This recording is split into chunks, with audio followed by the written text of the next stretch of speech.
So let's start. 7:33 हो गया. We told that 7 will start by 7:35. No problems. कल हमने इनिशियल लेवल पे देखा था, मार्केट के अंडरस्टैंडिंग्स किए थे, मार्केट में हमें इन्वेस्ट क्यों करना चाहिए, मार्केट से रिटर्न्स कितने परसेंटेज मिलते हैं कंपेयर टू. हमने एक प्रैक्टिकल एग्जाम भी देखा था इरेडा का, इंडियन रिन्यूएबल एनर्जी का. और रिन्यूएबल एनर्जी का स्टॉक जो 29 नवंबर 23 को मार्केट में लिस्ट हुआ था, वो आज जो लिस्टिंग प्राइस थी 33 रुपीज और कल बंद हुआ था 161 पे. If you can manage it कि भाई 33 रुपीज में लिस्ट हुआ हुआ स्टॉक 161 रुपीज पे चला गया, it's a multiplication of trades की कितने परसेंटेज रिटर्न आए थे जब ये लिस्टिंग हुआ था. जिन्हें भी लिस्टिंग में मिला था, अगर उन्होंने होल्ड किया होता 2 महीना, तो उनकी मनी तो डेफिनेटली 5 टाइम्स से भी ज्यादा हो जाती. बट जिन्होंने बाद में भी लिया होगा, फर्स्ट डे भी लिया होगा, सेकेंड डे लिया होगा, बाद में भी, तभी भी उनकी मनी 300% रिटर्न उनको मिल गए. So that is the practical example. So many examples are there in the market, but we have to understand कि भाई हमें कहाँ पे इन्वेस्ट करना है, कितना इन्वेस्ट करना है. हम अपने पास जो अवेलेबल फंड्स है वो पूरा इन्वेस्ट एक ही स्टॉक में तो नहीं करते, but what ever it is, जो भी अच्छे स्टॉक्स है उसमें एटलीस्ट 20% 30% अच्छी इन्वेस्टमेंट करनी चाहिए, जिससे हमें अच्छे रिटर्न्स मिले. मैं आपको ऐसे भी स्टॉक्स दूंगा जो भाई पेनी स्टॉक्स है, जो इन फ्यूचर्स अच्छे रिटर्न्स मिलेंगे, तो वो स्टॉक्स भी विल अपडेट यू. अभी थोड़ा सा मार्केट वोलेटाइल है अप टू द बजट, तो अप टू बजट कोई भी नए स्टॉक्स में इन्वेस्ट नहीं करना है. और प्लस आपने सुना ही होगा कि सेबी ने कुछ रूल चेंज किए फॉर द एचएनआईज. एचएनआईज के रूल्स चेंज करने की वजह से एचएनआईज थोड़ी सेलिंग कर रहे हैं, उसके लिए मार्केट अपना थोड़ा डाउन आ रहा है, तो रिट्रेसमेंट ले रहा है मार्केट थोड़ा. तो ये सब बजट के वीक में डेफिनेटली होता ही है. और एचएनआईज के लिए जो रूल चेंज किया है सेबी ने, उसकी वजह से एचएनआईज सेल कर रहे, तो मार्केट थोड़ा और रिट्रेस करेगा. तो ये सब चीजें हैं तो जो हमें ध्यान में रखनी है, जिससे अभी इन्वेस्टमेंट के लिए अच्छे कुछ स्टॉक्स है डेफिनेटली जिसमें हम इन्वेस्टमेंट कर सकते हैं, बट हर स्टॉक में नहीं कर सकते, क्योंकि अभी मैक्सिमम स्टॉक्स लास्ट वीक तक up to the high time top पे थे. तो अभी क्या उसमें थोड़ी रिट्रेसमेंट हो रही है, तो रिट्रेसमेंट होने के बाद we can take a part in that और वी कैन इन्वेस्ट. कल हमने जो बेसिक सीखा था उसमें बेसिक अंडरस्टैंडिंग की थी शेयर मार्केट में इन्वेस्टमेंट क्यों करना चाहिए, और शेयर मार्केट को अगर हम एनालिसिस करते हैं, शेयर मार्केट का primary market, secondary market, demat account, ये सब प्राइमरी जो कंसेप्ट है वो हमने क्लियर किए थे. तो ये प्राइमरी अकाउंट्स में हमें इन्वेस्ट करना चाहिए. ये आईपीओ में, आईपीओ अगर इन्वेस्ट करते हैं तो आईपीओ से मिले हुए रिटर्न्स भी अच्छे होते हैं. एट द सेम टाइम जिस दिन लिस्ट होता है उस दिन भी अच्छे रिटर्न्स मिलते हैं, उसके बाद होल्ड करते तो भी अच्छे रिटर्न्स मिलते हैं. और सेकेंडरी मार्केट में तो डेफिनेटली ट्रेडिंग करते समय हमें लॉन्ग टर्म के लिए इन्वेस्टमेंट करनी चाहिए, जो लॉन्ग टर्म में बहुत बढ़िया रिटर्न्स देती है. हमने बहुत सारे एग्जांपल्स भी देखे, और बहुत सारे एग्जांपल्स है आपके आजू बाजू, आपके फ्रेंड्स सर्कल में, आपके कोई पहचान वाले फ्रेंड सर्कल, सीनियर्स, मैनेजमेंट, आपके ऑफिस में काम करने वाले, आपके सीनियर्स, इस सब में कोई ना कोई अच्छा इन्वेस्टर होता है जिन्होंने लॉन्ग टर्म के लिए इन्वेस्ट किया रहता है और उनके रिटर्न्स बहुत बढ़िया रहते हैं. तो ऐसे बहुत सारे एग्जाम्पल्स हमें अपने सोसाइटी में मिलते हैं. तो वी हैव टू फॉलो कि भाई वो सब एग्जाम्पल्स हमें क्या करने हैं, वर्कआउट करने हैं. भाई अगर उन्हें रिटर्न मिल सकते हैं तो हमें भी मिल सकते हैं. ऐसा कुछ नहीं हो गया, टाइम चेंज हो गया कि भाई 90s में या 20th सेंचुरीज के, ये दिस सेंचुरी के स्टार्टिंग में ही अच्छे रिटर्न्स मिले हैं कि तभी इन्वेस्ट किया तो ही अच्छा मिलता है. ऐसा नहीं होता है. अभी इन्वेस्ट किए तो भी अच्छे रिटर्न्स मिलते हैं. हमने देखा कि रेडा में अगर नवंबर में हम इन्वेस्ट करते तो भी हमें 300 टाइम्स रिटर्न्स मिले हैं. तो अभी भी स्टॉक्स अच्छे हैं, कंपनीज अच्छी है, और इन्वेस्टमेंट अगर हम अच्छे स्टॉक्स में करते हैं तो अच्छे रिटर्न हमें मिलेंगे. बट इन्वेस्टमेंट करने से पहले इन्वेस्टमेंट के लिए हमें समझना पड़ता है कि हम जो स्टॉक में इन्वेस्ट करते हैं वो स्टॉक को हमें एनालिसिस करना है. एनालिसिस करके ही हम लॉन्ग टर्म में इन्वेस्ट करते हैं. जब अपने यहाँ पे कंप्यूटर सिस्टम नहीं था तभी मैक्सिमम इंडिया में जो एनालिसिस थे वो सब फंडामेंटल एनालिसिस करते थे. ये अपना पास्ट है भाई. 19th सेंचुरीज में या 1990s में सब लोग फंडामेंटल एनालिसिस करते थे, क्योंकि वो टाइम पे सिस्टम, ये वेबसाइट्स, ये पीसीज, ये सब डेटा अवेलेबल सिस्टम पे नहीं होता था, तो उन्हें फंडामेंटल एनालिसिस करना पड़ता था. अभी ज्यादातर लोग हम टेक्निकल एनालिसिस करते हैं, बट फंडामेंटल एनालिसिस भी एक पार्ट होता है मार्केट का जो हमें अंडरस्टैंड करना है. और ज्यादातर जो बड़े स्टॉक्स होते हैं या लॉन्ग टर्म के लिए 10 साल के लिए, 20 साल के लिए, जब हम लॉन्ग टर्म में इन्वेस्ट करते हैं तो वो शेयर्स में उन कंपनी का हमें फंडामेंटल एनालिसिस करना पड़ता है कि भाई अगर ये कंपनीज में हम इन्वेस्ट करते हैं तो समटाइम्स इसमें रिट्रेसमेंट आ सकती है, समटाइम्स कुछ बैड न्यूज की वजह से वो शेयर डाउन हो सकता है, बट फिर भी हमें उसमें लॉन्ग टर्म के लिए वेट करने का जो कॉन्फिडेंस आता है वो कंपनी के फंडामेंटल एनालिसिस से आता है. तो इसके लिए fundamental analysis is a part of the market, और जिसे हमें सीखना है, अंडरस्टैंड करना है कि भाई फंडामेंटल एनालिसिस क्या होता है. अभी फंडामेंटल एनालिसिस में कौन कौन से पार्ट आते हैं? फंडामेंटल एनालिसिस में सबसे इंपॉर्टेंट पार्ट आता है कंपनी एनालिसिस. जो कंपनी है, जो कंपनी के स्टॉक हम लेना चाहते हैं, वो कंपनी का एनालिसिस किया जाता है। जैसे अभी रिलायंस की कंपनी है, तो रिलायंस कंपनी कौन कौन से सेक्टर में काम करती है, कंपनी का परफॉर्मेंस कैसा है, कंपनी में मार्केट में शेयर्स क्या है, कंपनी के जो प्रोडक्ट्स है वो मार्केट में अपने जो इंडियन पब्लिक्स है या फिर जो उनका कस्टमर है वो यूज कितना करता है, they are happy with that products और नॉट, ये सब कंपनी एनालिसिस में आता है। प्लस वो कंपनी कौन से इंडस्ट्री से बिलोंग करती है, लाइक रिलायंस कंपनी है तो रिलायंस के बहुत सारे प्रोडक्ट्स है, बट रिलायंस का मेन प्रोडक्ट है पेट्रोकेमिकल्स, तो पेट्रोकेमिकल इंडस्ट्री का भाई फ्यूचर ग्रोथ कैसा है, उसकी फ्यूचर के डिमांड्स कैसे है, आज सोसाइटी में उसकी डिमांड्स कितनी है, उसके एक्सपेक्टेड रेवेन्यूज कैसे हो सकते हैं मार्केट में, ये सब इंडस्ट्री एनालिसिस से हमें पता चलता है। उसके बाद फ्यूचर प्रॉफिट आउटलुक, जैसे ही इंडस्ट्री हम एनालिसिस करते हैं तो उससे हमें पता चलता है कि फ्यूचर में ये इंडस्ट्री की ग्रोथ क्या हो सकती है, फ्यूचर में ये इंडस्ट्री एक का डिमांड और सप्लाई कैसे रहेगा, अगर जब डिमांड बढ़ता है तभी शेयर्स के प्राइस बढ़ते हैं क्योंकि वो कंपनी को प्रॉफिट ज्यादा होता है। तो वो डिमांड इंडस्ट्री को एनालिसिस करके हमें करना पड़ता है कि भाई वो कंपनी का फ्यूचर कैसे रहेगा, और वो फ्यूचर प्रॉफिट आउटलुक हम फंडामेंटल एनालिसिस करके निकालते हैं। उसके साथ सबसे बड़ी इंपॉर्टेंट टॉपिक आती है फंडामेंटल एनालिसिस में, जो है मैक्रो इकोनॉमिक कंडीशंस। ये मैक्रो इकोनॉमिक कंडीशंस मतलब वो इंडस्ट्री के स्मॉल स्मॉल पहलूज रहते हैं जिसमें हमें, अब आज के इंडस्ट्रीज में तो ज्यादा कोई इसे ज्यादा स्टडी नहीं करते, बट जो सीए रहते हैं, ऑडिटर्स रहते हैं, ऑडिटर्स रिपोर्ट्स जो जनरेट होते हैं, जो क्वार्टरली रिपोर्ट्स डिक्लेयर करती है कंपनी, उन सब के जो इकोनॉमिक्स रहते हैं, उसके जो कंडीशंस रहते हैं, उसके ऊपर कंपनी के शेयर की वैल्यू ज्यादातर डिपेंड होती है, उसके ऊपर कंपनी के स्टॉक में मूवमेंट आता है। तो वो सब मैक्रो इकोनॉमिक कंडीशंस है। ये सब एनालिसिस हम इनिशियल लेवल पे तो नहीं कर सकते, हम कंपनी के पास जाके कंपनी का एनालिसिस नहीं कर सकते, उस इंडस्ट्री का एनालिसिस तो हमें डेटा मिल जाता है तो उसे हम ऑनलाइन कर सकते हैं, फ्यूचर प्रॉफिट आउटलुक भी हम एनालिस उसके इंडस्ट्री के एनालिसिस से निकाल सकते हैं। मैक्रो इकोनॉमिक कंडीशंस, उसके quarterly results, yearly results display होते हैं, वेबसाइट पे होते हैं, एनएससी पे होते हैं, वो वहां से हम डेटा लेके उसको भी एनालिसिस करते हैं। बट ये सब काम करने के लिए हमें ज्यादा समय देना पड़ता है, और आज के वर्ल्ड में, टुडेज बिजी वर्ल्ड, किसी के पास भी इतना ज्यादा समय नहीं है। तो इसके लिए क्या है, फंडामेंटल एनालिसिस के लिए कुछ स्पेशल लोग रहते हैं, कुछ स्पेशल ऑर्गेनाइजेशंस रहते हैं, they do the fundamental analysis, और हम वहां से वो फंडामेंटल एनालिसिस के रिजल्ट्स डायरेक्टली लेते हैं और उसके ऊपर हम उसको फॉलो कर सकते हैं। तो ये रिजल्ट्स हमें कहाँ पे मिल सकते हैं वो भी हम बताएंगे आपको, बट उससे पहले हम फंडामेंटल एनालिसिस के बाकी के जो इंपॉर्टेंट पार्ट्स है वो से समझ लेते हैं। फंडामेंटल एनालिसिस में सबसे ज्यादा क्या है कि fundamental analysis is a method of evaluating a stock by trying to measure its intrinsic value.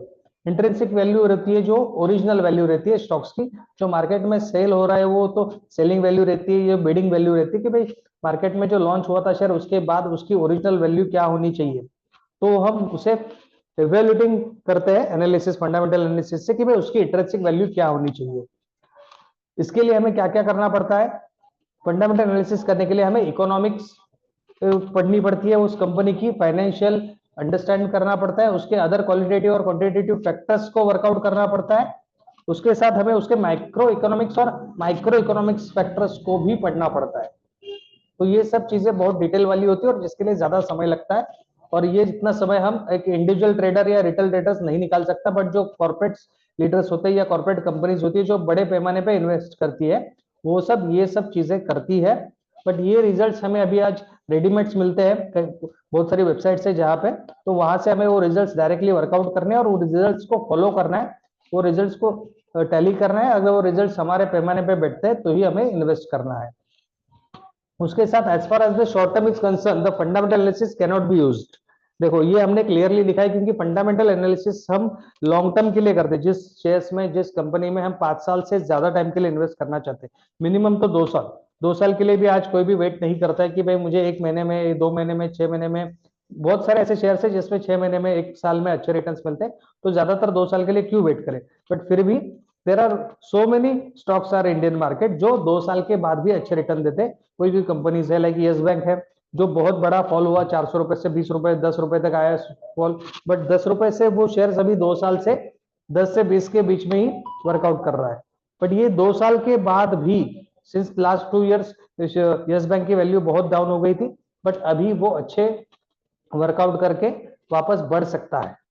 तो वो उसमें 2 साल से ज्यादा भी वर्कआउट होता है कोई कोई स्टॉक्स में, बट उसमें हमें इन्वेस्ट करके होल्ड करना पड़ता है। तो उससे अच्छा ज्यादातर लोग वर्कआउट करते हैं कि भाई शॉर्ट टर्म में अच्छे रिटर्न्स आए, बट फिर भी अगर किसी अच्छे कंपनी में अगर इन्वेस्ट करना है हमें, तो उसका फंडामेंटल एनालिसिस करना पड़ता है। फिर उसके लिए हमें माइक्रो इकोनॉमिक्स और मैक्रो इकोनॉमिक्स दोनों को पढ़ना पड़ता है। We can't estimate the time using fundamental analysis, but fundamental analysis में एक दिक्कत वाली बात होती है कि भाई ये शेयर की वैल्यू कब बढ़ेगी, इसका एनालिसिस हम फंडामेंटल एनालिसिस करके नहीं देख सकते या नहीं वर्कआउट कर सकते। जैसे हम टेक्निकल एनालिसिस में हम प्रेडिक्ट करते हैं कि भाई 6 महीने में, 3 महीने में, 1 साल में इसकी प्राइस बढ़ सकती है, 6 महीने में ये डबल हो सकता है, ट्रिपल हो सकता है, वो हम प्रेडिक्ट करते हैं टेक्निकल एनालिसिस पढ़ के। बट फंडामेंटल एनालिसिस से हम ये प्रेडिक्ट नहीं कर सकते। फंडामेंटल एनालिसिस से सिर्फ हम ये प्रेडिक्ट कर सकते हैं भाई कंपनी अच्छी है, कंपनी के प्रोडक्ट अच्छे है, कंपनी का फाइनेंशियल सिस्टम अच्छा है, जिससे जो फाइनेंस वर्कआउट कर रही है, कंपनी का प्रॉफिट रेशो अच्छा है, जिससे कंपनी लॉन्ग टर्म के लिए रन करेगी। मतलब कंपनी में अगर हम इन्वेस्ट करते तो हमारा पैसा डूबेगा नहीं, इसकी तो गारंटी रहती है। बट वो हमें कब डबल रिटर्न देगी या अच्छे रिटर्न देगी, वो हम एस्टिमेट नहीं कर सकते compare to the fundamental analysis. तो नॉर्मली हम क्या करते हैं, टेक्निकल एनालिसिस को यूज करते हैं शॉर्ट टर्म के लिए, क्योंकि technical analysis the best approach when it's comes to the short term trading. But normally आज के जो ट्रेडर्स है, जो हम इन्वेस्टर्स है, जो रिटेल ट्रेडर्स है, वो सब शॉर्ट टर्म का ही यूटिलाइज करते हैं, शॉर्ट टर्म टारगेट्स को ही वर्कआउट करते हैं। तो शॉर्ट टर्म में हमें टेक्निकल एनालिसिस पे ज्यादा सपोर्ट लेना है, टेक्निकल एनालिसिस को ज्यादा वर्कआउट करना है। बट फंडामेंटल एनालिसिस भी करके हम लॉन्ग टर्म के लिए इन्वेस्ट कर सकते हैं। और कोई शेयर्स में हमने इन्वेस्ट किया है या फिर कोई शेयर कंपनी के शेयर्स अपने पास है, बट वो कंपनी के शेयर सपोज ज्यादा डाउन हो गए, तो वो केस में हमें वो कंपनी के शेयर्स लॉन्ग टर्म के लिए होल्ड करने हैं या नहीं करने, वो हमें फंडामेंटल एनालिसिस से पता चलता है। और फंडामेंटल एनालिसिस से वो हमें कॉन्फिडेंस आता है कि भाई अभी शेयर्स गिरे तो भी कंपनी का फंडामेंटल अच्छा है, तो वो डेफिनेटली बाउंस बैक करेगी। तो उसके लिए हम फंडामेंटल एनालिसिस करके वो डिसीजन ले सकते हैं कि भाई अगर कंपनी के शेयर्स अभी कुछ रीजंस के वजह से गिरे हैं, तो फिर उसमें हमें होल्ड करना है कि एग्जिट होना है, वो हम फंडामेंटल एनालिसिस करके वर्कआउट कर सकते हैं। We use technical analysis for short term and fundamental for long term। ये आप सबको भी क्लियर होना चाहिए। जो भी हमारा शॉर्ट टर्म टारगेट है, तो उसके लिए हम टेक्निकल एनालिसिस पे ही ज्यादा भरोसा करते हैं और टेक्निकल एनालिसिस को ही फॉलो करते हैं। बट अगर हमें लॉन्ग टर्म में जाना है, तो हमें लॉन्ग टर्म के लिए कंपलसरी फंडामेंटल एनालिसिस पे ना जाना पड़ेगा लॉन्ग टर्म के लिए। बट शॉर्ट टर्म में हम टेक्निकल एनालिसिस को फॉलो करेंगे, राइट।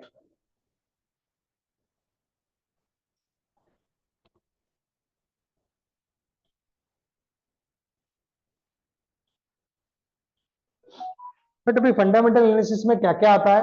फंडामेंटल एनालिसिस में इकोनॉमिक एनालिसिस आता है, business cycle, monetary policy, inflation, GDP growth, unemployment, ये सब फैक्टर्स आते हैं जो फंडामेंटल एनालिसिस करते समय हमें यूज होते हैं।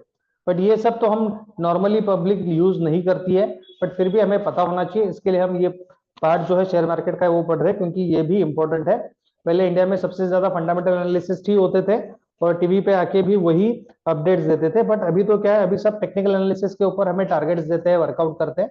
बट फिर भी हमें ये पता होना चाहिए, इसके लिए हम ये वर्कआउट कर रहे हैं। उसके बाद अगर जैसे हमने कहा था कि भाई इसमें हमें इंडस्ट्री एनालिसिस भी करनी पड़ती है, तो इंडस्ट्री एनालिसिस में क्या क्या आते हैं?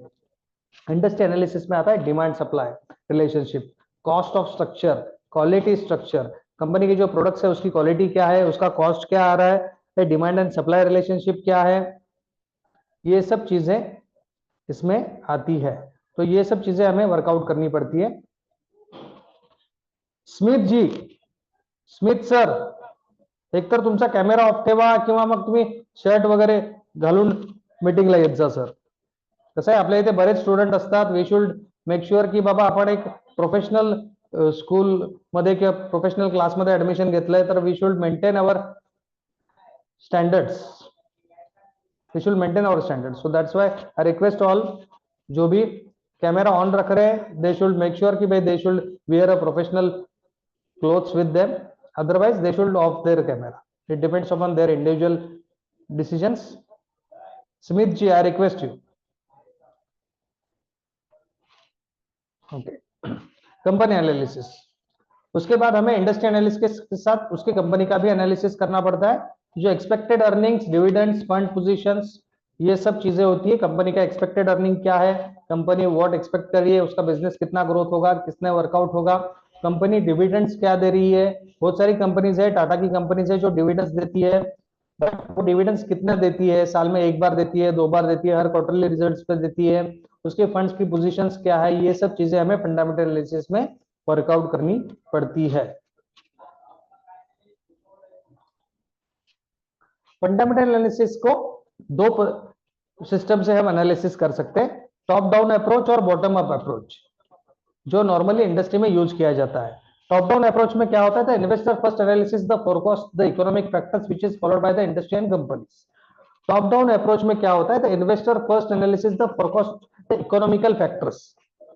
अभी रिलायंस कंपनी का अगर हम एग्जांपल लेते हैं तो इसमें इकोनॉमिकल फैक्टर्स क्या है, रिलायंस की जो पेट्रोकेमिकल्स इंडस्ट्री है, पेट्रोकेमिकल्स इंडस्ट्री इंडिया में तो पेट्रोकेमिकल के जो बाय प्रोडक्ट्स है या बेसिक प्रोडक्ट्स है वो नहीं मिलते, तो उन्हें बाहर से, बाहर के कंट्री से उसको इंपोर्ट करना पड़ता है। तो ये इकोनॉमिकल फैक्टर्स वहां पे अगर वो जो सोर्सेस है वो अगर बंद हो गए, या फिर वहां पे जो क्रूड ऑयल है या ट्रेंड ऑर्डर्स है या फिर नेचुरल गैस है, ये सब प्रोडक्ट्स की अगर प्रोडक्शन वहां से कम हो गया तो ये फैक्टर करेगा कंपनी के वर्कआउट के ऊपर। तो ये फैक्टर करेगा सिर्फ कंपनी के ऊपर क्या नहीं, तो इंडस्ट्री और कंपनी दोनों पे फैक्टर करेगा। तो ये सब चीजें टॉप डाउन अप्रोच में एनालिसिस करनी पड़ती है फर्स्ट, इसे हम कहते हैं top down approach. Second approach रहता है बॉटम अप अप्रोच, जिसमें investor first analysis the forecast the companies and micro economical factors. अभी माइक्रो इकोनॉमिकल फैक्टर्स क्या होते हैं, माइक्रो इकोनॉमिकल फैक्टर्स में हम इकोनॉमी, हमारे जो कस्टमर्स हैं वो उसको वर्कआउट करेंगे नहीं करेंगे। अभी हम इंडियन गवर्नमेंट है वो इलेक्ट्रॉनिक्स यानी चार्जिंग व्हीकल्स, इलेक्ट्रॉनिक व्हीकल्स के ऊपर ज्यादा फोर्स कर रही है, तो फिर पेट्रोल और डीजल के जो व्हीकल्स है उनका फ्यूचर कैसे रहेगा। कुछ सालों बाद अगर हम ज्यादातर इलेक्ट्रॉनिक व्हीकल्स यूज करने लगे तो पेट्रोल और डीजल की कार्स की कीमत कम हो जाएंगी, तो पेट्रोकेमिकल्स जो भी कंपनीज है उनका डिमांड कम हो जाएगा, उनका मार्केट में रिक्वायरमेंट कम हो जाएगा। तो ये सब चीजें हम कंपनीज के माइक्रो इकोनॉमिक्स फैक्टर्स को जब यूटिलाइज करते हैं, अंडरस्टैंड करते हैं, एनालिसिस करते हैं, तब आती है, तो उसे जिसे कहा जाता है बॉटम अप अप्रोच। इन सब चीजों में डिटेल में जाने की कोई जरूरत नहीं है, but just as an idea हमारे पास होना चाहिए, इसके लिए we are going through this all things. भाई फंडामेंटल एनालिसिस में हम क्या करते हैं, on basis of the current market price they can be categorise as follows. Under value fundamental analysis के बाद हम वो शेयर को कैसे कैटेगराइज करेंगे। सबसे बड़ी बात है कि भाई फंडामेंटल एनालिसिस करने के बाद हम कंपनी के करंट शेयर्स को कैटेगराइज करते हैं। कैसे कैटेगराइज करते हैं, एक तो वो अंडर वैल्यूड होगा या तो ओवर वैल्यूड होगा। अगर अंडर वैल्यूड है it means that the CMP of the stock is still less than it's intrinsic value. Under value है मतलब भाई कंपनी की करंट मार्केट प्राइस जो है, सीएमपी मतलब current market price of the stock is still less than the it's intrinsic value, तो intrinsic value से वो कम होगी। Investors always prefers under valued stocks. Normally जो बड़े इन्वेस्टर्स रहते हैं या लॉन्ग टर्म के इन्वेस्टमेंट करना चाहते हैं तो वो हमेशा सोचते हैं कि भाई अगर हमें अंडर वैल्यूड स्टॉक मिलता है तो उसमें हम इन्वेस्ट कर सकते हैं, और उसमें अंडर वैल्यूड स्टॉक है तो डेफिनेटली उसका ग्रोथ होने के चांसेस ज्यादा रहते हैं, फिर ग्रोथ जब भी होगी तभी उसको अच्छे रिटर्न्स मिलेंगे। इसके लिए investors always prefer under valued stocks as there is a still chances of the stock to rise and investors can make profit out of it। इसका रीजन क्या है, क्योंकि अगर उसकी वैल्यू अंडर वैल्यूड है तो डेफिनेटली वो ग्रोथ करेगा, और ग्रोथ करेगा तो जो ग्रोथ का प्रॉफिट होगा वो इन्वेस्टर्स को मिल सकता है। दैट्स व्हाई जो बड़े इन्वेस्टर्स है, लॉन्ग टर्म इन्वेस्ट करना चाहते हैं या फिर एफआईआईज है, डीआईआईज है, वो ऐसे स्टॉक्स में इन्वेस्ट करते हैं जो अंडर वैल्यूड है, जिनका आउटकम अच्छा है, परफॉर्मेंस अच्छा है, बट फिर भी इंडस्ट्री ने उनको अंडर वैल्यूड रखा है, जिनकी करंट मार्केट वैल्यू उसके इंट्रिंसिक वैल्यू से कम है। ऐसे स्टॉक्स में बड़े प्लेयर्स इन्वेस्ट करते हैं लॉन्ग टर्म के लिए, क्योंकि उनको अच्छे रिटर्न्स मिलते हैं और वो पैसे कहीं जाते नहीं, क्योंकि अगर वो फंडामेंटल्स अच्छे होंगे तो डेफिनेटली उनके जो इन्वेस्टमेंट वैल्यू है वो हमेशा मेंटेन रहेगी। ओवर वैल्यू फंडामेंटल एनालिसिस के बाद कोई शेयर्स की वैल्यू हमें पता चलती है कि भाई उसकी ओवर वैल्यूड है, तो ओवर वैल्यूड के शेयर्स में क्या होता है, it means that the CMP of the stock is greater than it's intrinsic value.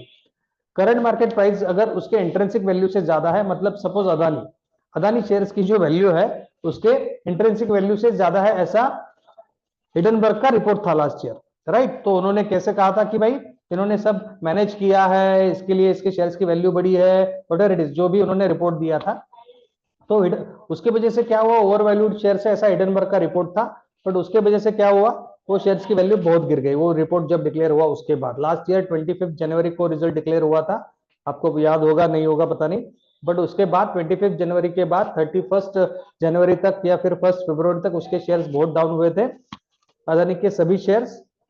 अभी ये 25 जनवरी आज ही है, तो 1 साल हो गया हिडनबर्ग रिपोर्ट को। तो हमें ये पता होना चाहिए कि भाई ऐसा भी होता है, बट इसमें सिंपल है कि भाई अगर ओवर वैल्यूड है तो उसमें बड़े प्लेयर्स या फिर लॉन्ग टर्म इन्वेस्टर्स नहीं इन्वेस्ट करते, क्योंकि investor do not prefers overvalued stocks, क्योंकि there is a very less chances to, उसको और ग्रोथ होने के लिए वेरी लेस चांसेस है। अगर वो ग्रोथ होगा तो भी वो पहले उससे क्या करेगा, थोड़ा फॉल होगा, फॉल होके फिर ही वो वापस ऊपर जाएगा। तो वैसे ओवर वैल्यूड और अंडर वैल्यूड हम फंडामेंटल एनालिसिस से स्टॉक्स को डिफरेंशिएट कर सकते हैं। फंडामेंटल एनालिसिस क्वालिटेटिव टूल्स, अभी फंडामेंटल एनालिसिस के लिए हम जो एनालिसिस करते हैं उसके लिए हम क्या क्या चेक करते हैं ये हमें पता होना चाहिए। वो फंडामेंटल एनालिसिस में हम क्या चेक करते हैं, वो कंपनी का बिजनेस मॉडल क्या है, कंपनी जो बिजनेस कर रही है वो उस बिजनेस का बिजनेस मॉडल क्या है, बिजनेस रिलेशंस कैसे है, उसको वर्कआउट कैसे होता है, कस्टमर टू कस्टमर है या फिर बिजनेस टू कस्टमर्स है, B2B है, वॉट एवर इट इज, उसका प्रोडक्ट नेचुरल बेसिक प्रोडक्ट्स है वो कहाँ से आता है, फिर उसके बाद उसका मैन्युफैक्चरिंग कहाँ पे होता है, उसकी जो प्रोसेसिंग होती है वो कहाँ पे होती है, और उसके बाद वो कस्टमर को फाइनल प्रोडक्ट्स कैसे डिलीवर किया जाता है। तो ये सब जो चेन होती है उस बिजनेस मॉडल को हम फंडामेंटल एनालिसिस में चेक करते हैं। फिर उसके बाद चीज आती है उसका मैनेजमेंट कैसा है। जैसे देखो हमने इंडिया में जितनी भी कंपनीज है उसमें सबसे अच्छा मैनेजमेंट कौन सा है आप सबको पता होगा, या फिर एवरीवन नोज, जो नॉर्मल रिटेल पब्लिक है, जो नॉर्मल इंडियन पब्लिक है, उन सबको पता है जो मैनेजमेंट होना चाहिए तो टाटा जैसा होना चाहिए, जैसे हम कहते हैं।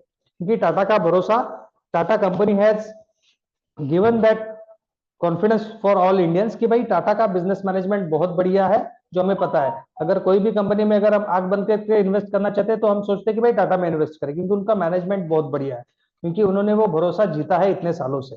तो मैनेजमेंट कैसा है, कौन से मैनेजमेंट उस पर वर्क कर रहा है, वो हम वर्कआउट करते हैं। उसके मैनेजमेंट पीपल्स कौन है, अच्छे हैं, उनका ट्रैक रिकॉर्ड्स कैसा है, ये सब हम फंडामेंटल एनालिसिस में वो चेक करते हैं। और मैनेजमेंट अच्छा होगा तो डेफिनेटली फंडामेंटल एनालिसिस के हिसाब से हम उस शेयर में लॉन्ग टर्म के लिए इन्वेस्ट कर सकते हैं।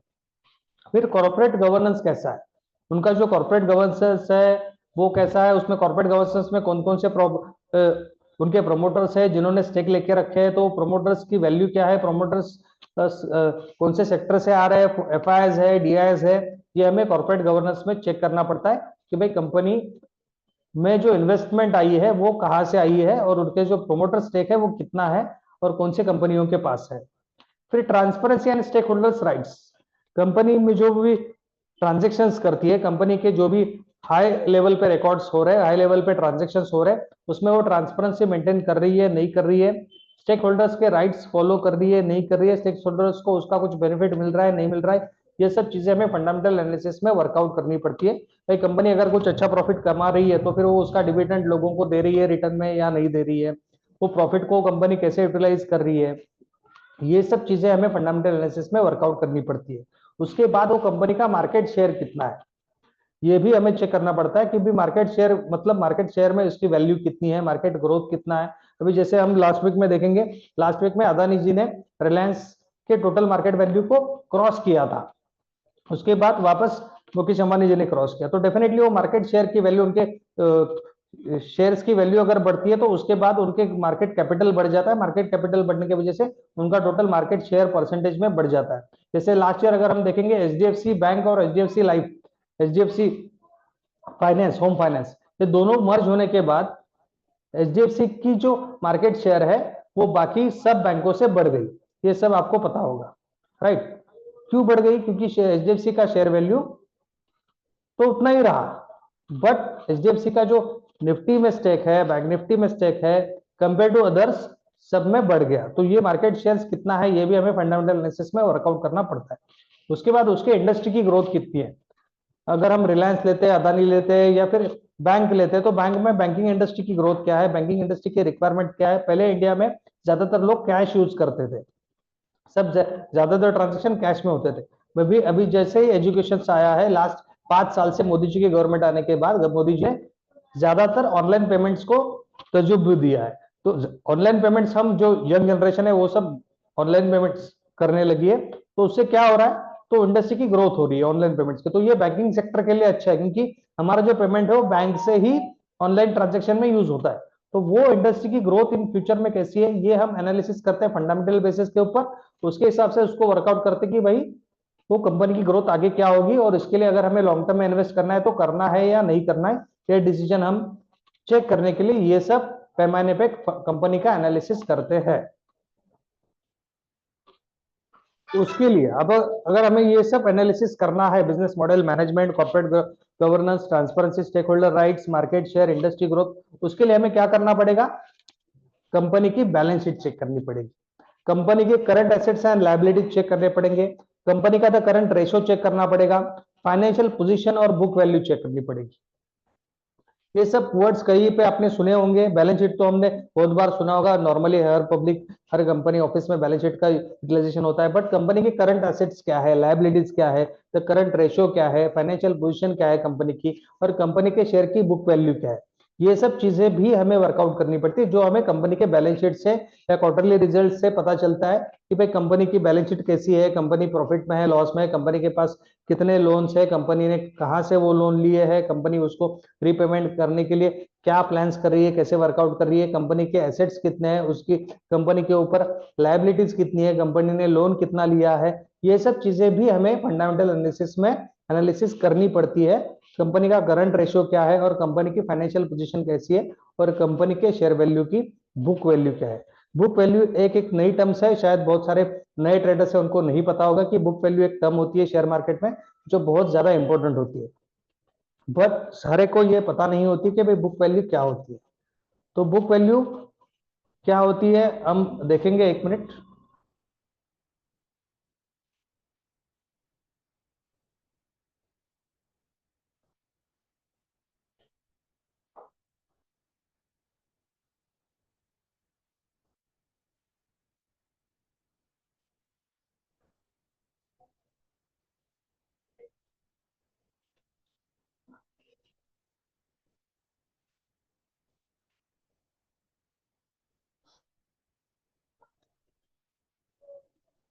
आपको सबको स्क्रीन दिख रही है? Screener, right. ये स्क्रीनर डॉट इन है। ये स्क्रीनर डॉट इन का हमें यूज करना है नॉर्मल ट्रेडिंग में, डेली ट्रेडिंग में, जो हम इंट्राडे करेंगे, लॉन्ग टर्म करेंगे, टेक्निकल एनालिसिस के हिसाब से स्विंग ट्रेडिंग करेंगे, व्हाटएवर इट इज। ये स्क्रीनर डॉट इन बहुत बढ़िया वेबसाइट है जो हमें बहुत सारे डिटेल्स अप टू डेट देती है, जो वर्कआउट करती है। तो ये आप नोट डाउन करके रख लीजिए अपने बुक में।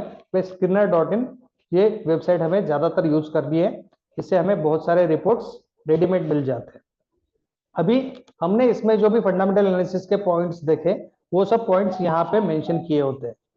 तो वो हमें जस्ट वर्कआउट करने की, भाई ये सच में वर्कआउट हो रहे नहीं हो रहे और ये कहाँ पे वर्कआउट होते हैं। देखो मार्केट कैपिटल जो है ये यहाँ पे होता है, जो फंडामेंटल एनालिसिस में हमें एनालिसिस करना पड़ता है कि मार्केट का शेयर उसका कितना है, वो हम यहाँ पे वर्कआउट करते हैं, भाई मार्केट कैप कितना है। फिर ये शेयर की करंट प्राइस क्या है, शेयर की करंट प्राइस है 2706, ये अभी रिलायंस की प्राइस है जो हम कंपेयर कर रहे हैं।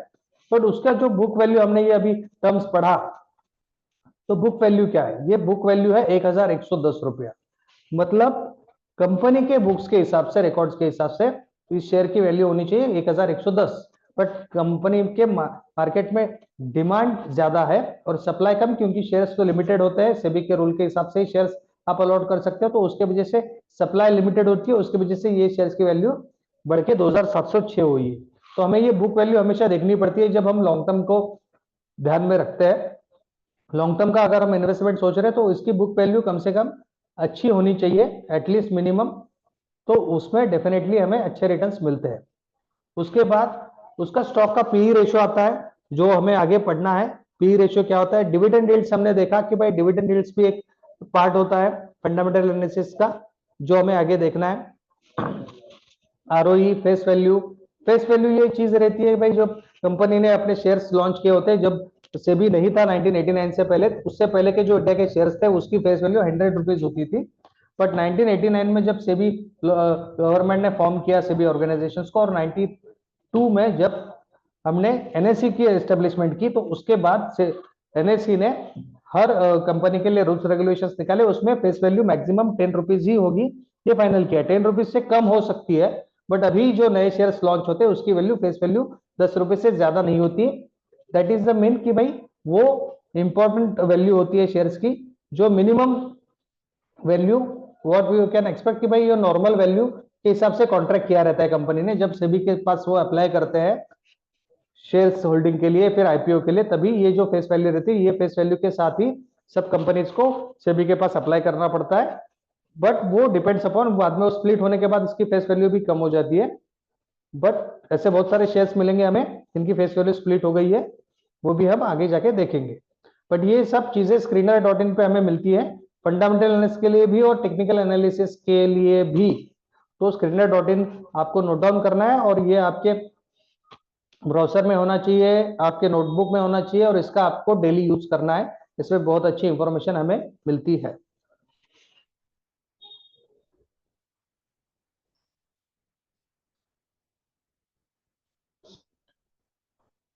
फंडामेंटल एनालिसिस से हमें फाइनेंशियल रेशो पता चलता है।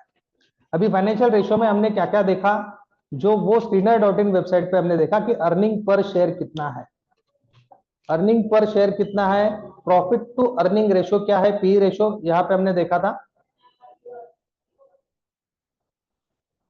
देखो पी रेशो यहां पे हमने देखा था, अर्निंग पर शेयर और P ratio, profit to earning ratio यहां पे हमने देखा था। तो ये देखो यहाँ पे स्टॉकिंग पी, पी रेशो, ये पी रेशो भी इंपॉर्टेंट रहता है कि भाई जो कंपनी का पी रेशो अच्छा होता है उसमें हम लॉन्ग टर्म के लिए इन्वेस्ट कर सकते हैं। फिर dividend yield ratio, dividend yield ratio ये यहाँ पे लिखा हुआ है, डिविडेंड यील्ड रेशो। ये सब चीजें फंडामेंटल एनालिसिस में आती है जो हम नॉर्मली फॉलो नहीं करते, बट हमें पता होना चाहिए कि ये सब चीजें भी इंपॉर्टेंट होती है और इन सब चीजों को हमें एनालिसिस करना पड़ता है। उसके बाद आता है price to book ratio, price to book ratio, ये देखो बुक वैल्यू,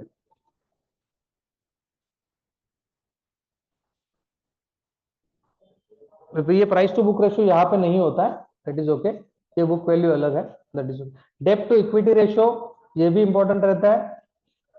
और उसके बाद बुक वैल्यू आती है जो हमने यहाँ पे देखा कि यहाँ पे बुक वैल्यू है।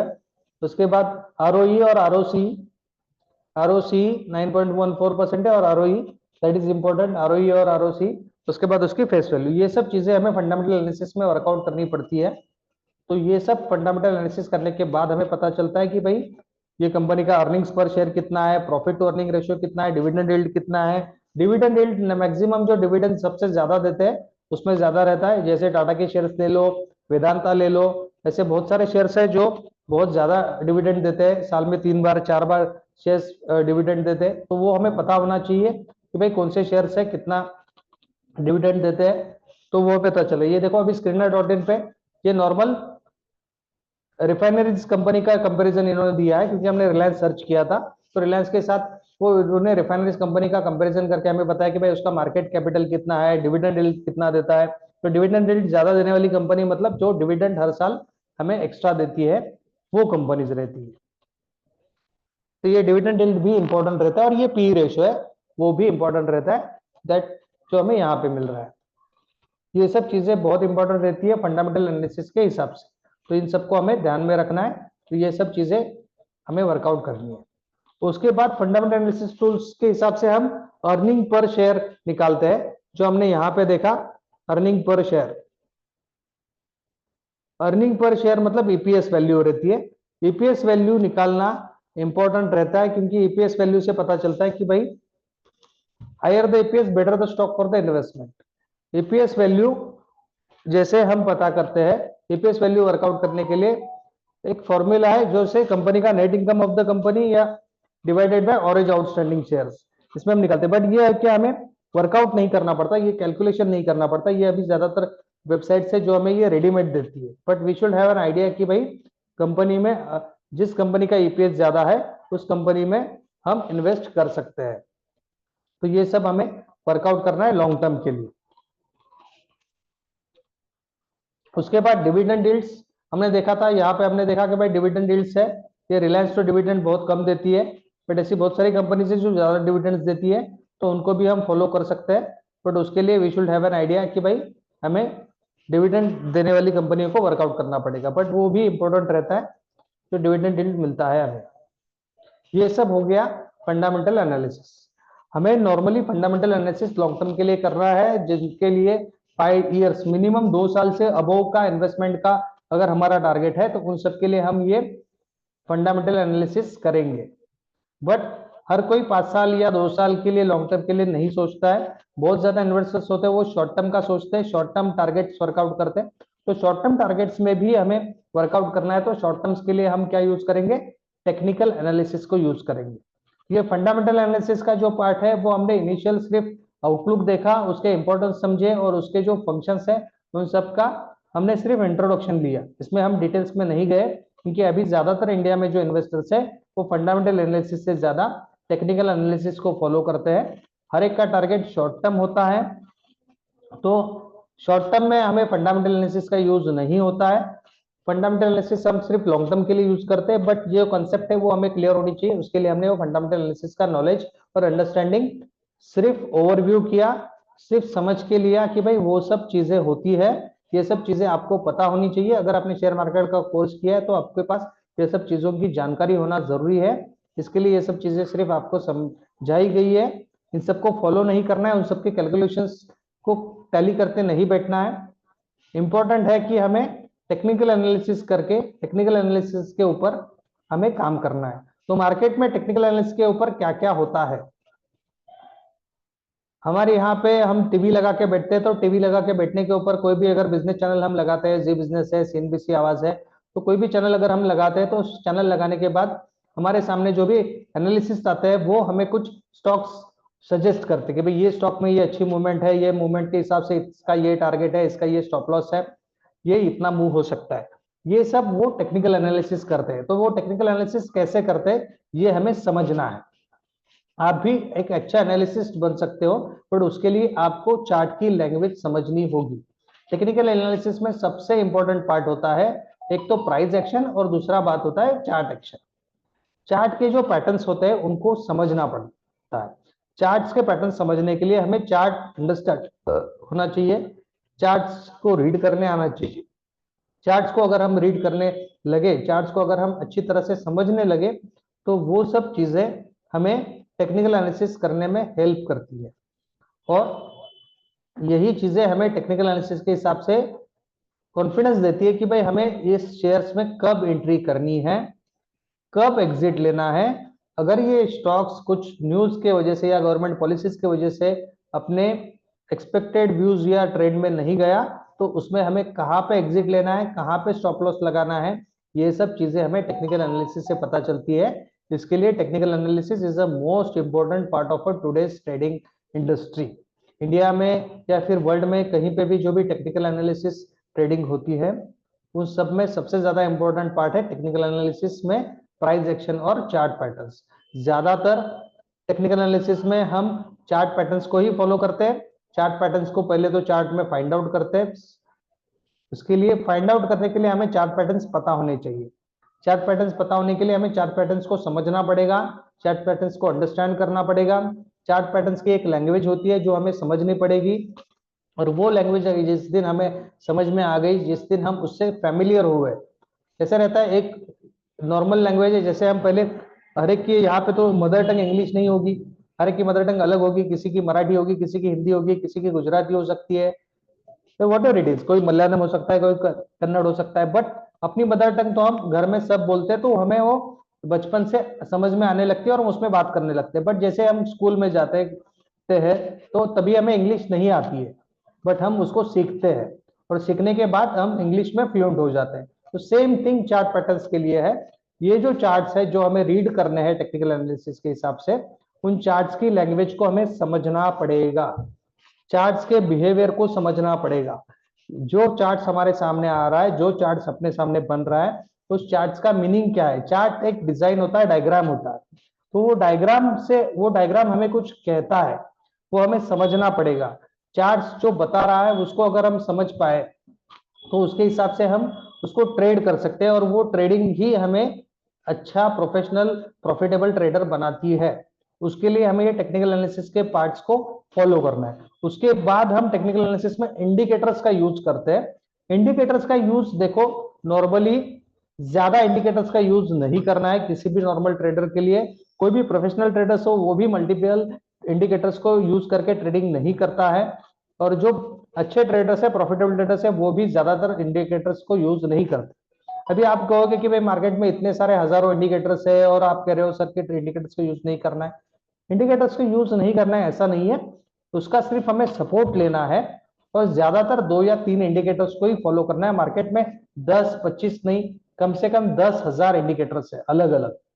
हर इंडिकेटर्स के अलग अलग ऑप्शंस रहते हैं, उसमें अलग अलग फंक्शंस रहते हैं, उसको अलग अलग पैमाने पे अलग अलग स्केल पे वर्कआउट किया रहता है, और इतने सारे इंडिकेटर्स हैं जिनको हम यूज नहीं कर सकते, अंडरस्टैंड नहीं कर सकते। बट क्या होता है, ये सब इंडिकेटर्स में 99% सब इंडिकेटर्स तो होते हैं लैगिंग इंडिकेटर्स। लैगिंग इंडिकेटर्स मतलब क्या? लैगिंग मतलब वो पोजीशन या मूवमेंट इनिशियली स्टार्ट होने के बाद हमें उसका अपडेट देता है।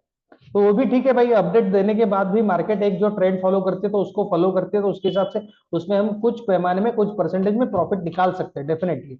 बट इंडिकेटर्स के ऊपर कभी भी डिपेंड नहीं रहना है, that is the thing. Indicators की हमें हेल्प लेनी है डेफिनेटली। विदाउट इंडिकेटर्स हम पर्सनली अंडरस्टैंड नहीं कर पाएंगे क्या मूवमेंट है, बट इंडिकेटर्स के ऊपर हमेशा डिपेंड नहीं होना है। कोई कोई चीजें हैं जिसमें हमें इंडिकेटर्स को डेफिनेटली फॉलो करना है, बट मिनिमम इंडिकेटर्स। याद रखिए, ज्यादा इंडिकेटर्स के ऊपर डिपेंड जो रहता है तो वो अपना ट्रेडिंग कॉम्प्लिकेटेड कर देता है, और कॉम्प्लिकेशंस में ट्रेडिंग अच्छी तरह से नहीं की जा सकती। आपका ग्राफ, आपका चार्ट जितना क्लियर और अच्छा हो, एक दो इंडिकेटर्स उसमें लगने चाहिए डेफिनेटली, दो तीन इंडिकेटर्स लगाओ, उसके ऊपर उसका एनालिसिस करो और उसको फॉलो करो, बट मल्टीपल इंडिकेटर्स की कोई जरूरत नहीं होती है। आपने देखा होगा, आप ज्यादातर जो ट्रेडर्स है वो ट्रेडिंग व्यू यूज करते हैं इंडिकेटर्स और चार्ट देखने के लिए। तो ट्रेडिंग व्यू एक बहुत अच्छा एप्लीकेशन है जिसमें हम चार्ट देख सकते हैं। बट ट्रेडिंग व्यू के जो फ्री वर्जन है जिसमें सिर्फ हमें दो ही इंडिकेटर्स लगाना अलाउड है। उसका अगर पेड वर्जन अपने पास है तो definitely we can use multiple indicators, 10 indicators भी लगा सकते हैं, उसमें कोई दिक्कत नहीं है। बट अगर हम उसके पास फ्री एप्लीकेशन हम यूज कर रहे हैं तो उसमें हमें दो ही इंडिकेटर्स लगाने की परमिशन ट्रेडिंग व्यू देता है। तो ठीक है, दो इंडिकेटर्स भी जो हम इनिशियल लेवल पे ट्रेडिंग व्यू यूज करते हैं उसमें इनफ है। तो नॉर्मल ट्रेडर्स जो है, इनिशियल ट्रेडर जो है, स्मॉल ट्रेडर्स जो है, रिटेल ट्रेडर्स है, उनके लिए दो इंडिकेटर्स भी इनफ है। बट हमें उसमें स्केल करना पड़ता है कि हम क्या ट्रेड कर रहे हैं। इंडेक्स ट्रेड कर रहे हैं तो उसके लिए अलग इंडिकेटर्स यूज करने पड़ते हैं। हम अगर ऑप्शंस यूज कर रहे हैं इंडेक्स के तो उसके लिए और इंडेक्स के लिए सेम इंडिकेटर्स उसको फॉलो करना है। बट अगर हम इक्विटी में ट्रेड कर रहे हैं या फिर इक्विटी के फ्यूचर एंड ऑप्शंस में ट्रेड कर रहे हैं तो उसके लिए अलग इंडिकेटर्स लगाने पड़ते हैं। और उसका टाइम फ्रेम क्या है, टाइम फ्रेम के हिसाब से भी इंडिकेटर्स बदलते हैं, तो वो भी हमें आगे जाके समझना है। बट इंडिकेटर्स के ऊपर डिपेंड नहीं रहना है, ये आप सबको ध्यान में रखना है। हमें चार्ट्स के ऊपर डिपेंड रहना है, चार्ट्स को फॉलो करना है, और उसमें चार्ट्स में पोजिशन, चार्ट्स के मूवमेंट को वर्कआउट करने के लिए इंडिकेटर्स की हेल्प लेनी है। उसके बाद आती है ट्रेंड्स। जो मार्केट में टेक्निकल एनालिसिस करते हैं उनको ट्रेंड्स को एनालिसिस करना रहता है टेक्निकल एनालिसिस के हिसाब से।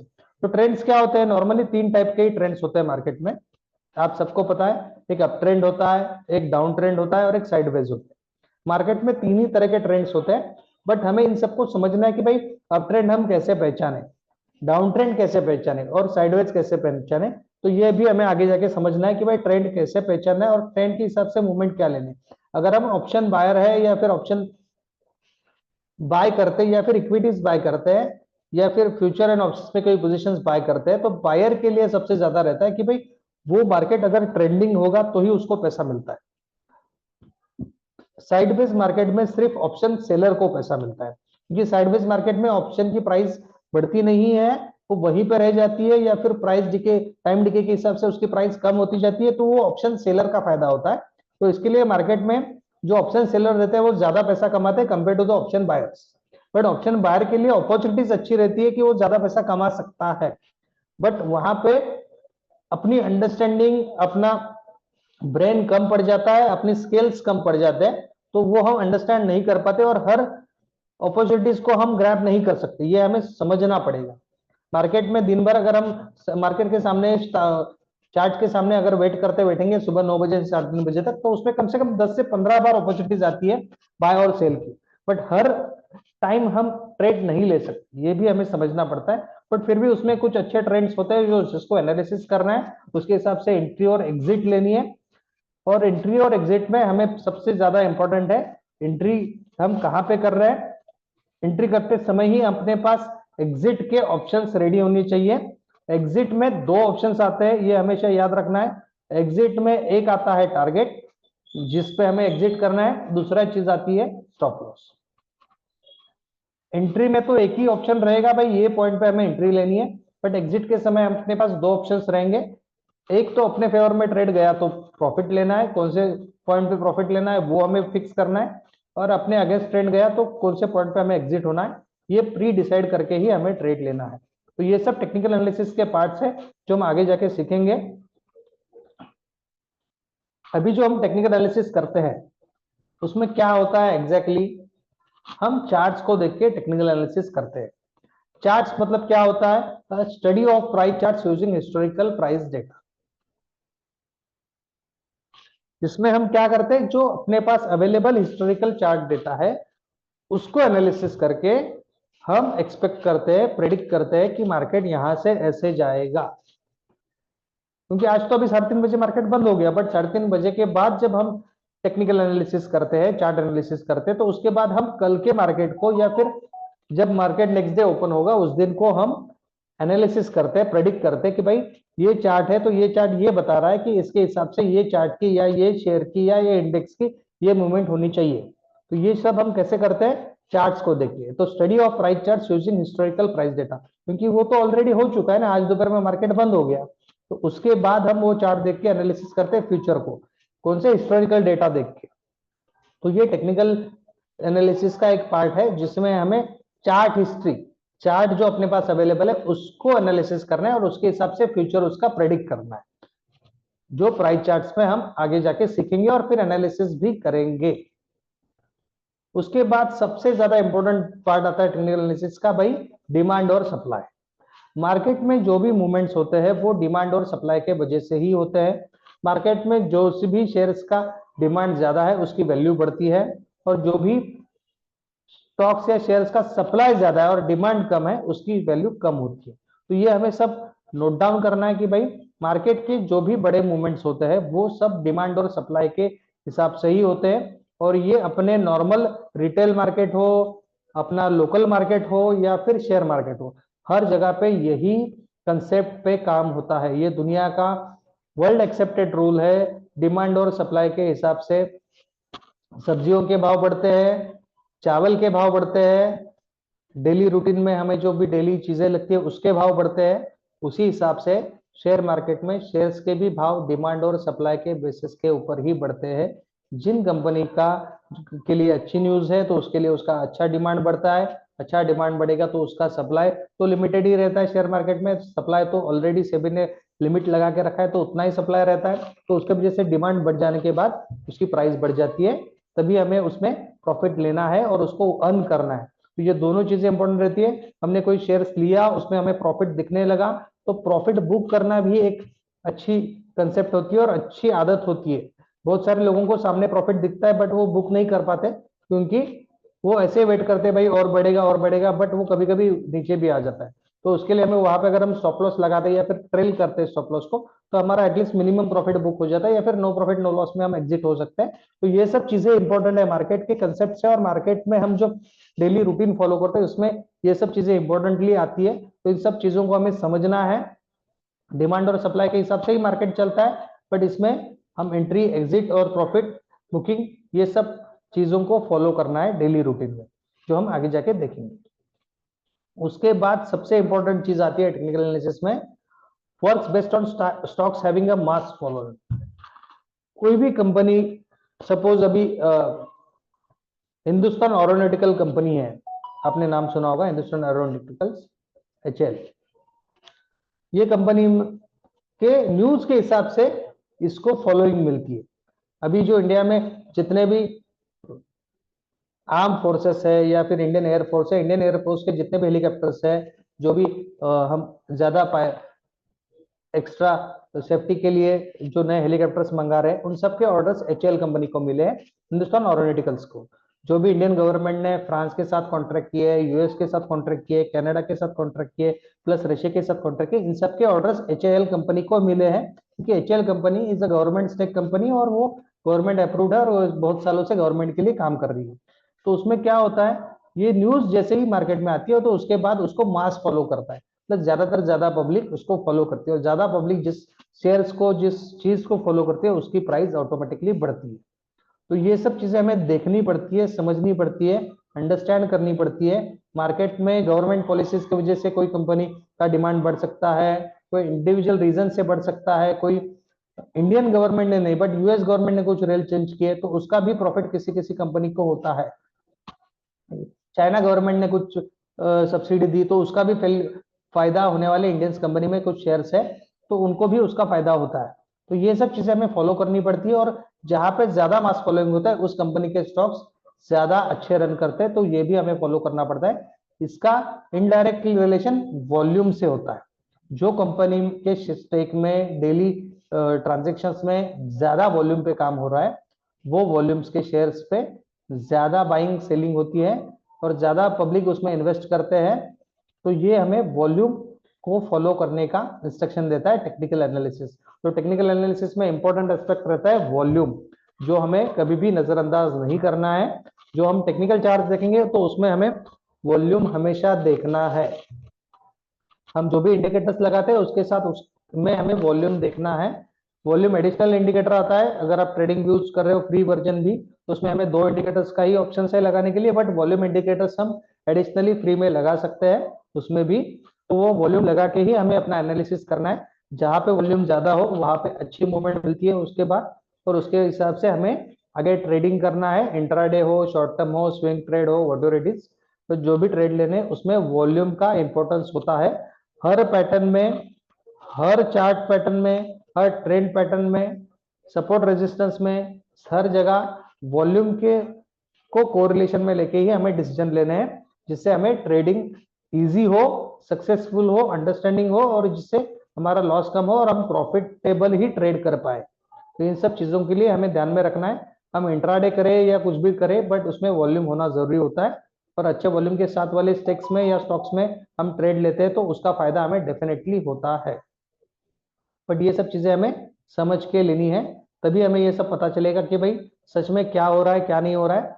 अदरवाइज हम इन्वेस्ट करके वेट ना करना पड़े, हमें अपने हिसाब से रिटर्न अच्छे मिलने चाहिए, तो इन सब चीजों को हमें फॉलो करना पड़ता है। तो we should must understand this all things कि भाई जहाँ पे मास फॉलोइंग है मतलब वॉल्यूम ज्यादा है, वहां पे हमें ट्रेड करना चाहिए। ये हमें टेक्निकल एनालिसिस बताता है और इसको हमें आगे जाके फॉलो करना है। अभी जो टेक्निकल एनालिसिस हम करते हैं उसके बाद अपने मार्केट का सिनेरियो अपने सामने आता है।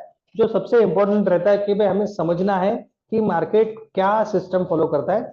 हमने जब स्कूल में थे हमने फूड साइकिल देखा था कि भाई अपना फूड साइकिल या इंडस्ट्री वर्ल्ड इकोनॉमी साइकिल या वर्ल्ड साइकिल कैसे रन होता है, फूड साइकिल कि भाई कैसे फूड बनता है और कैसे उसको वर्कआउट किया जाता है। बट वैसे ही अपने शेयर मार्केट का भी साइकिल होता है, वो साइकिल कैसे रन होता है ये हमें पता होना चाहिए। जब भी हम ट्रेड करें तो ट्रेड करने से पहले ये सब चीजें एनालिसिस करना, अंडरस्टैंड करना बहुत जरूरी है। तो इसके लिए हम ये सब चीजों को फॉलो कर रहे हैं कि भाई स्टेज 1 होता है एक्यूमुलेशन पार्ट। शेयर मार्केट में नॉर्मल कभी भी एक स्टेक या कोई नया स्टॉक आता है तो लिस्टिंग होने के बाद उसका नॉर्मल एक्यूमुलेशन पार्ट होता है। नॉर्मली वो कंपनी के बारे में लोग जानते हैं, अंडरस्टैंड करते हैं, उसका एनालिसिस करते हैं। वो कंपनी के फंडामेंटल्स कोई चेक करता है, कोई टेक्निकल चेक करता है, फिर उसके बाद उस कंपनी का रिकॉर्ड्स देख के कंपनी में इन्वेस्टमेंट बढ़ने लगती है। उसके बाद नॉर्मल पब्लिक के इन्वेस्टमेंट के साथ एफआईआईज है, डीआईएस है, जो बड़े इन्वेस्टर्स है, एचएनआईज है, वो भी वो कंपनी के एक्यूमुलेशन पार्ट्स के बाद उसको एनालिसिस करके उसमें इन्वेस्ट करते हैं। तो एक्यूमुलेशन पार्ट में तो कोई इन्वेस्ट नहीं करता है। नॉर्मली जो इनिशियल इन्वेस्टर्स होते हैं, प्रोमोटर्स होते हैं, या फिर जिन्होंने ऑलरेडी इन्वेस्ट करके रखा है उनके पास ही स्टॉक्स होते हैं। बट ज्यादातर पब्लिक कहाँ पे बाय करती है, जब एक्यूमुलेशन के बाद उसमें अप ट्रेंड स्टार्ट होता है। बट इनिशियल लेवल पे अप ट्रेंड स्टार्ट होने के बाद तो हमें पता नहीं चलता है कि भाई ये अप ट्रेंड स्टार्ट हो गया है। तो हम उसके लिए कुछ पैरामीटर्स लगाते हैं, टेक्निकल चार्ट्स लगाते हैं, इंडिकेटर्स लगाते हैं, जिसके बाद हमें पता चलता है कि भाई इसमें अप ट्रेंड चालू हुआ है। बट अप ट्रेंड भी हमें फॉलो करना है कि भाई ट्रेंड कोई भी हो वो कुछ दिनों के लिए ही फॉलो रहेगा। ऐसे नहीं कि अब मार्केट एक साथ ऊपर ही चला जाएगा। आज 20 रुपए का शेयर है तो उसकी वैल्यू 30 रुपए होगी, 40 रुपए होगी, उसके बाद 40 रुपए से वो वापस 30 रुपए को आएगी, फिर उसके बाद वो 50 रुपए पे जाएगी। तो ये मूवमेंट रहती है। अप ट्रेंड मूव एक साथ ऊपर नहीं जाता है मार्केट, बट फिर भी जब भी अप ट्रेंड में मूव है तभी अगर हम उसमें इन्वेस्ट करते हैं तो वो अप ट्रेंड हम कैच कर सकते हैं। इसके लिए उसको कहा जाता है कि best time for buying. Up trend अगर हम एनालिसिस कर सके और उसमें इन्वेस्ट करते हैं तो that is the best time for buying रहता है। बट अगर हमने वहां पे बाय किया तो उसके बाद स्टेज 3 आता है जिसमें वापस एक्यूमुलेशन पॉइंट या डिस्ट्रीब्यूशन पॉइंट स्टार्ट होता है। अभी एक्यूमुलेशन हमने इनिशियल लेवल पे क्यों कहा था, वहां पे नॉर्मल स्टेज थी जहां से स्टॉक में इनिशियल इन्वेस्टमेंट स्टार्ट हुई थी, और कुछ हद तक कुछ परसेंटेज वाइज जब स्टॉक में प्राइस अप ट्रेंड होता है, अप ट्रेंड के बाद उसमें डिस्ट्रीब्यूशन स्टार्ट होता है। डिस्ट्रीब्यूशन मतलब क्या होता है, जो बड़े प्लेयर्स है जिनने ज्यादा पैमाने पे इन्वेस्ट किया है वो प्रॉफिट बुकिंग स्टार्ट करते हैं। ऐसा नहीं होता है कि कंपनी परफॉर्म नहीं कर रही है, कंपनी कुछ बैड परफॉर्म कर रही है, बट फिर भी शेयर्स की वैल्यू डाउन होती है। ये हमें समझना है, मार्केट को एनालिसिस करना है कि भाई कंपनी बुरी नहीं होती है, कंपनी का शेयर कुछ बुरा नहीं होता, कंपनी का परफॉर्मेंस कुछ समटाइम्स में क्वार्टरली रिजल्ट्स खराब आ सकते हैं, वो ठीक है, बट फिर भी उसके बाद कुछ हद तक प्राइस बढ़ने के बाद शेयर्स की वैल्यू गिरने लगती है। गिरने लगती है मतलब क्या होता है, जो इन्होंने प्रॉफिट के लिए कंपनी के शेयर्स प्राइस कम थे तभी इन्वेस्ट किया था, वो प्रॉफिट बुकिंग करना चालू करते हैं। प्रॉफिट बुकिंग करना चालू करते हैं मतलब जिन्होंने बाय किया है और वो प्रॉफिट में है वो शेयर को सेल करते हैं। बड़े प्लेयर सेल जब स्टार्ट करते हैं तब उसे डिस्ट्रीब्यूशन कहा जाता है, और डिस्ट्रीब्यूशन में जब वो सेलिंग स्टार्ट करते हैं तो उसके वजह से मार्केट में या फिर वो शेयर प्राइस में नॉर्मली डाउन ट्रेंड स्टार्ट होता है। तो डाउन ट्रेंड स्टार्ट होने के बाद हमें भी उसमें एनालिसिस करना बहुत जरूरी है कि भाई मार्केट में डाउन ट्रेंड स्टार्ट हुआ है, तो अगर हमने इनिशियल लेवल पे ट्रेंड में बाय किया था तो हमें वहां पे प्रॉफिट बुकिंग करनी है पहली बात। तो अगर हमारे पास शेयर नहीं है तो भी इंडियन मार्केट में हम शेयर बाय किए बिना ही बाय शेयर्स को सेल भी कर सकते हैं। तो वो सेलिंग भी हम यहाँ पे कर सकते हैं अगर हमें पता चले कि भाई डिस्ट्रीब्यूशन के बाद आया हुआ ये डाउन ट्रेंड है, तो जहाँ पे हम सेलिंग करके उसको एकोमोडेट कर सकते हैं और सेलिंग में भी पैसा मिलता है। वो भी हमें सीखना है कि भाई ऑप्शन सेल करके या जो शेयर्स हमारे पास नहीं है उसको भी हम सेल करके प्रॉफिट कैसे कमा सकते हैं। बट ये मार्केट का साइकिल होता है जो हमें समझना है। और स्टेज 4 के बाद डाउन ट्रेंड के बाद वो वापस एक्यूमुलेशन पार्ट में आ जाता है, फिर एक्यूमुलेशन होगा, फिर वापस बाइंग आएगी, फिर वापस डिस्ट्रीब्यूशन होगा, और डिस्ट्रीब्यूशन के बाद फिर वापस डाउन ट्रेंड आएगा। तो ये मार्केट का साइकिल है जो हमें समझना है। तो हमें हमेशा वेट करना है कि एक्यूमुलेशन स्टेज या एक्यूमुलेशन के बाद वाला जो ट्रेंड है वहां पे हम इन्वेस्ट करें। हम डिस्ट्रीब्यूशन पार्ट में अगर इन्वेस्ट करते हैं स्टेज 3 में तो वहां पे प्रॉफिट होने की संभावनाएं कम होती है और उसमें ज्यादा टाइम वेट करना पड़ता है। तो हमें ये चार्ट देख के पता चलता है कि भाई हम कहां पे इन्वेस्ट कर रहे हैं। हम एक्यूमुलेशन के बाद जो साइडवेज मार्केट होता है उसके बाद अगर मार्केट में अप ट्रेंड आता है तो अगर हम वहां पे इन्वेस्ट करते हैं तो वो डेफिनेटली अच्छा रिटर्न देता है। बट अगर बहुत बड़ी रैली करने के बाद अगर हम उसमें वापस इन्वेस्ट करना चाहते हैं, और जब रिलायंस का शेयर लास्ट ईयर 2800 के आसपास गया था, तो वो टाइम पे अगर लास्ट ईयर किसी ने इन्वेस्ट किया रहेगा तो उसके बाद रिलायंस का शेयर गिरते गिरते गिरते 2100 पे आ गया था। तो 2800 पे जिसने शेयर पे इन्वेस्ट किया तो उसको तो बुरा लगेगा कि भाई मैंने 2800 में शेयर, कंपनी तो बहुत बढ़िया है, कंपनी का ब्रांड बड़ा है, इंडिया में सबसे बड़ी कंपनी है, इंडिया में सबसे रिचेस्ट पर्सन की कंपनी है, इसके इतने कस्टमर्स है, इसका इतना रेवेन्यू है, फिर भी 2800 पे मैंने बाय किया। उसके बाद उसके मुझे रिटर्न्स नहीं मिले क्योंकि 2800 के बाद वो कंपनी के शेयर्स गिरते गिरते गिरते 2100 रुपए तक आ गया, और 2100 के बाद वो वापस अभी रैली करते करते 2700 तक आ गया। तो हमें इन्वेस्ट तो फंडामेंटल से पता चलता है ये कंपनी अच्छी है, बट इन्वेस्ट कहाँ करना है, कब करना है, ये हमें टेक्निकल एनालिसिस से पता चलता है। इसके लिए हमें हमेशा एक्यूमुलेशन पार्ट में ही इन्वेस्ट करना है, ये हमें देखना है, सीखना है, समझना है। हम कोई भी कंपनी अच्छी है तो उसके टॉप ऑल टाइम हाई पे बाय करेंगे तो नहीं होगा। ऑल टाइम हाई पे बाय करके फिर उसके बाद उसमें वापस डाउन ट्रेंड आएगा, रिट्रेस होगा, रिट्रेस होने के बाद वो वापस जब अपने हाई को ब्रेक करेगा तो उसके बाद वो ऊपर जाएगा। बट हमें इसके लिए ये देखना पड़ता है कि भाई हम शेयर में इन्वेस्ट कब कर रहे हैं। हम ऑल टाइम हाई पे सेल अगर बाय करते हैं शेयर, तो वो इनिशियल लेवल पे उसका एक्यूमुलेशन पीरियड के बाद वाला अप ट्रेंड होना चाहिए। ऐसे नहीं कि ज्यादा रैली करके आया है और फिर वहां पे एक्यूमुलेशन कर रहा है या फिर साइडवेज गया और उसके बाद अप ट्रेंड स्टार्ट हो। वो हमें देखना पड़ता है चार्ट्स को देखे। तो ये सब चीजें हमें समझनी पड़ेगी, तो ये सब चीजों को एनालिसिस करना पड़ेगा और उसके बाद ही मार्केट में एंट्री लेनी है। तो हमें वो प्रॉफिटेबल ट्रेड्स बनाती है और जो अच्छा पैसा अच्छे रिटर्न्स देके जाती है। तो ये सब चीजों को हमें ध्यान में रखना है। इसके बाद सबसे इंपॉर्टेंट है टेक्निकल एनालिसिस, जो भी इंडिया में या वर्ल्ड में होता है वो जो टेक्निकल एनालिसिस होता है वो डाउस थ्योरी के ऊपर डिपेंड है। डाउस थ्योरी क्या है? एडी चार्ल्स डाउ जिन्होंने ये थ्योरी को डेवलप किया था कभी 1900 में, अभी कम से कम 120 साल हो गए। 120 साल पहले उन्होंने जो कोई कुछ एक थ्योरी डेवलप की थी, वो आज भी चालू है और वर्ल्ड के हर मार्केट में इसको फॉलो किया जाता है। वर्ल्ड के सभी टेक्निकल एनालिसिस इसको ही फॉलो करते हैं और हमें भी इसको फॉलो करना है, क्योंकि 120 साल बाद भी यही फॉलो होते जा रहा है और यही फॉलो अगले सालों तक होगा। और mister Charles Dow is also known as father of modern day technology analysis. आज का जो भी टेक्निकल एनालिसिस है, इन सबके टेक्निकल एनालिसिस के फादर कहा जाता है चार्ल्स डाउ को, क्योंकि उनकी थ्योरी यही बताती है कि प्राइस डिस्काउंट एवरीथिंग।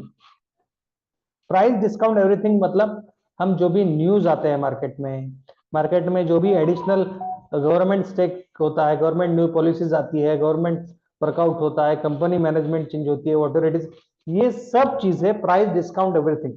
मतलब अपना जो चार्ट है उसमें हमें ये सब चीजें देखनी पड़ती है। अगर हम अच्छे टेक्निकल एनालिसिस बनना चाहते हैं तो हमें कोई भी मोबाइल, कोई भी एनालिसिस को या जो पेड कॉल्स देते हैं उनको फॉलो करने की कोई जरूरत नहीं होती है।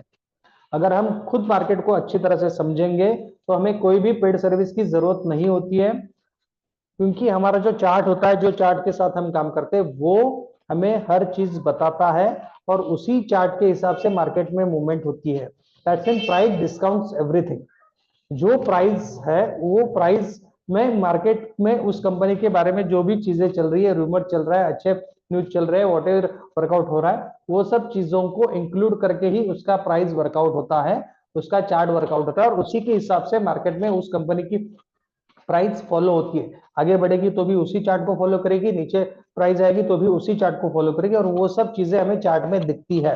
तो हमें ये समझना है कि प्राइस डिस्काउंट एवरीथिंग मतलब अपना जो चार्ट है उसमें हमें सब चीजें पता चलती है और हमें सिर्फ चार्ट को फॉलो करना है। अगर हम अच्छे एनालिसिस बन सके तो हमें कोई भी पेड सर्विस लेने की जरूरत नहीं है, कोई भी कॉल प्रोवाइडर्स को फॉलो करने की जरूरत नहीं है। इंडिया में ज्यादातर ट्रेडर्स जो भी कोविड के बाद आए हैं वो सिर्फ सर्विस के लिए आते हैं कि सर आप हमें कॉल दो, सर आप हमें कॉल दो। बट कॉल पे काम करके आज तक कोई भी अमीर नहीं बना है, किसी ने भी कोई अच्छा एसेट्स नहीं जमाया है। आप ये देख लो, ट्रेडिंग की हिस्ट्री देख लो, इन्वेस्टमेंट की हिस्ट्री देख लो, इंडियन शेयर मार्केट की हिस्ट्री देख लो, जिन्होंने भी अच्छे एसेट बनाए, जिन्होंने भी अच्छा कैपिटल मार्केट से बनाया है, वो सब खुद एनालिसिस करके खुद ट्रेड करके बनाया है। तो हमें भी अगर अच्छी एसेट बनानी है, हम किसी की हेल्प डेफिनेटली ले सकते हैं। ये क्लासेस है, जो टीचर्स है, वो सब का एक्सपीरियंस है, वो एक्सपीरियंस है, हमें कुछ लर्न करना है, अंडरस्टैंड करना है और वो एक्सपीरियंस को अपने डेली एनालिसिस में, डेली ट्रेडिंग में फॉलो करना है, जिससे आप अपने ट्रेडिंग में सुधार ला सको, अपने ट्रेडिंग को बेहतर बना सको। बट आप किसी के कॉल के ऊपर काम करके, किसी के सजेशंस के ऊपर काम करके अमीर नहीं बन सकते, ये आपको समझना है। अपना जो चार्ट है वही एनालिसिस पे ऊपर दुनिया के बड़े बड़े एनालिसिस काम करते हैं और उसी के साथ वो अच्छे रिटर्न्स पाते हैं और वो अच्छे टाइम के लिए इन्वेस्ट करके अच्छा उन्होंने एसेट्स बनाया। तो हमें भी वही करना है, लॉन्ग टर्म के लिए इन्वेस्ट करना है, चार्ट एनालिसिस अच्छी तरह से सीखनी है और चार्ट एनालिसिस करके खुद ट्रेड लेने, ना कि किसी के भरोसे बैठना है कि भाई ये कॉल दे रहा है, ये इतना 25,000 चार्ज करते हैं। मार्केट में ऐसे बहुत सारे पेड सर्विसेज है जो 50,000 1-1 लाख रुपए चार्ज करती है हर महीना और वो कहती है भाई हम हर दिन में 1-1 लाख रुपए कमा के देते हैं। बट ऐसा नहीं होता है, उसके लिए आपकी अंडरस्टैंडिंग वगैरह वर्कआउट होती है और उसमें क्या रहते हैं, उनके लाखों कस्टमर्स रहते हैं, उसमें से एक को प्रॉफिट हो जाता है, सबको नहीं होता है। बट इट इज उनकी क्या फिलोसफी रहेगी, we don't want to go in that. But we have to understand कि भाई कोई भी कॉल्स के ऊपर, पेड सर्विसेज के ऊपर अमीर नहीं बनता है। आप खुद एनालिसिस करना सीखोगे, आपका खुद का ऊपर कॉन्फिडेंस बढ़ेगा तो you can grow that way कि आप ज्यादा से ज्यादा क्वांटिटी के ऊपर काम करो, ज्यादा प्रॉफिट ले सको। बट वो स्टेप बाय स्टेप होगा, इनिशियल लेवल पे एक साथ नहीं होता है। तो इनिशियल लेवल पे हमें ट्रेडिंग सीखनी है, ट्रेडिंग को फॉलो करना है और उसके साथ आहिस्ता आहिस्ता बढ़ना है। ये सब चीजें हमें आहिस्ता आहिस्ता सीखनी है। अभी जो भी हमने टेक्निकल एनालिसिस के बारे में सुना, इससे आपको ऐसे कुछ लगता है क्या, does technical analysis sounds complicated? तो टेक्निकल एनालिसिस कॉम्प्लिकेटेड नहीं है। It deals with the force of demand and supply, जो हमने पहले ही बताया था कि भाई टेक्निकल एनालिसिस सिर्फ डिमांड एंड सप्लाई को फॉलो करती है। मार्केट में जिस चीज का डिमांड ज्यादा है उसकी प्राइस बढ़ेगी, जिस चीज का सप्लाई ज्यादा है और डिमांड कम है उसकी प्राइस कम होगी।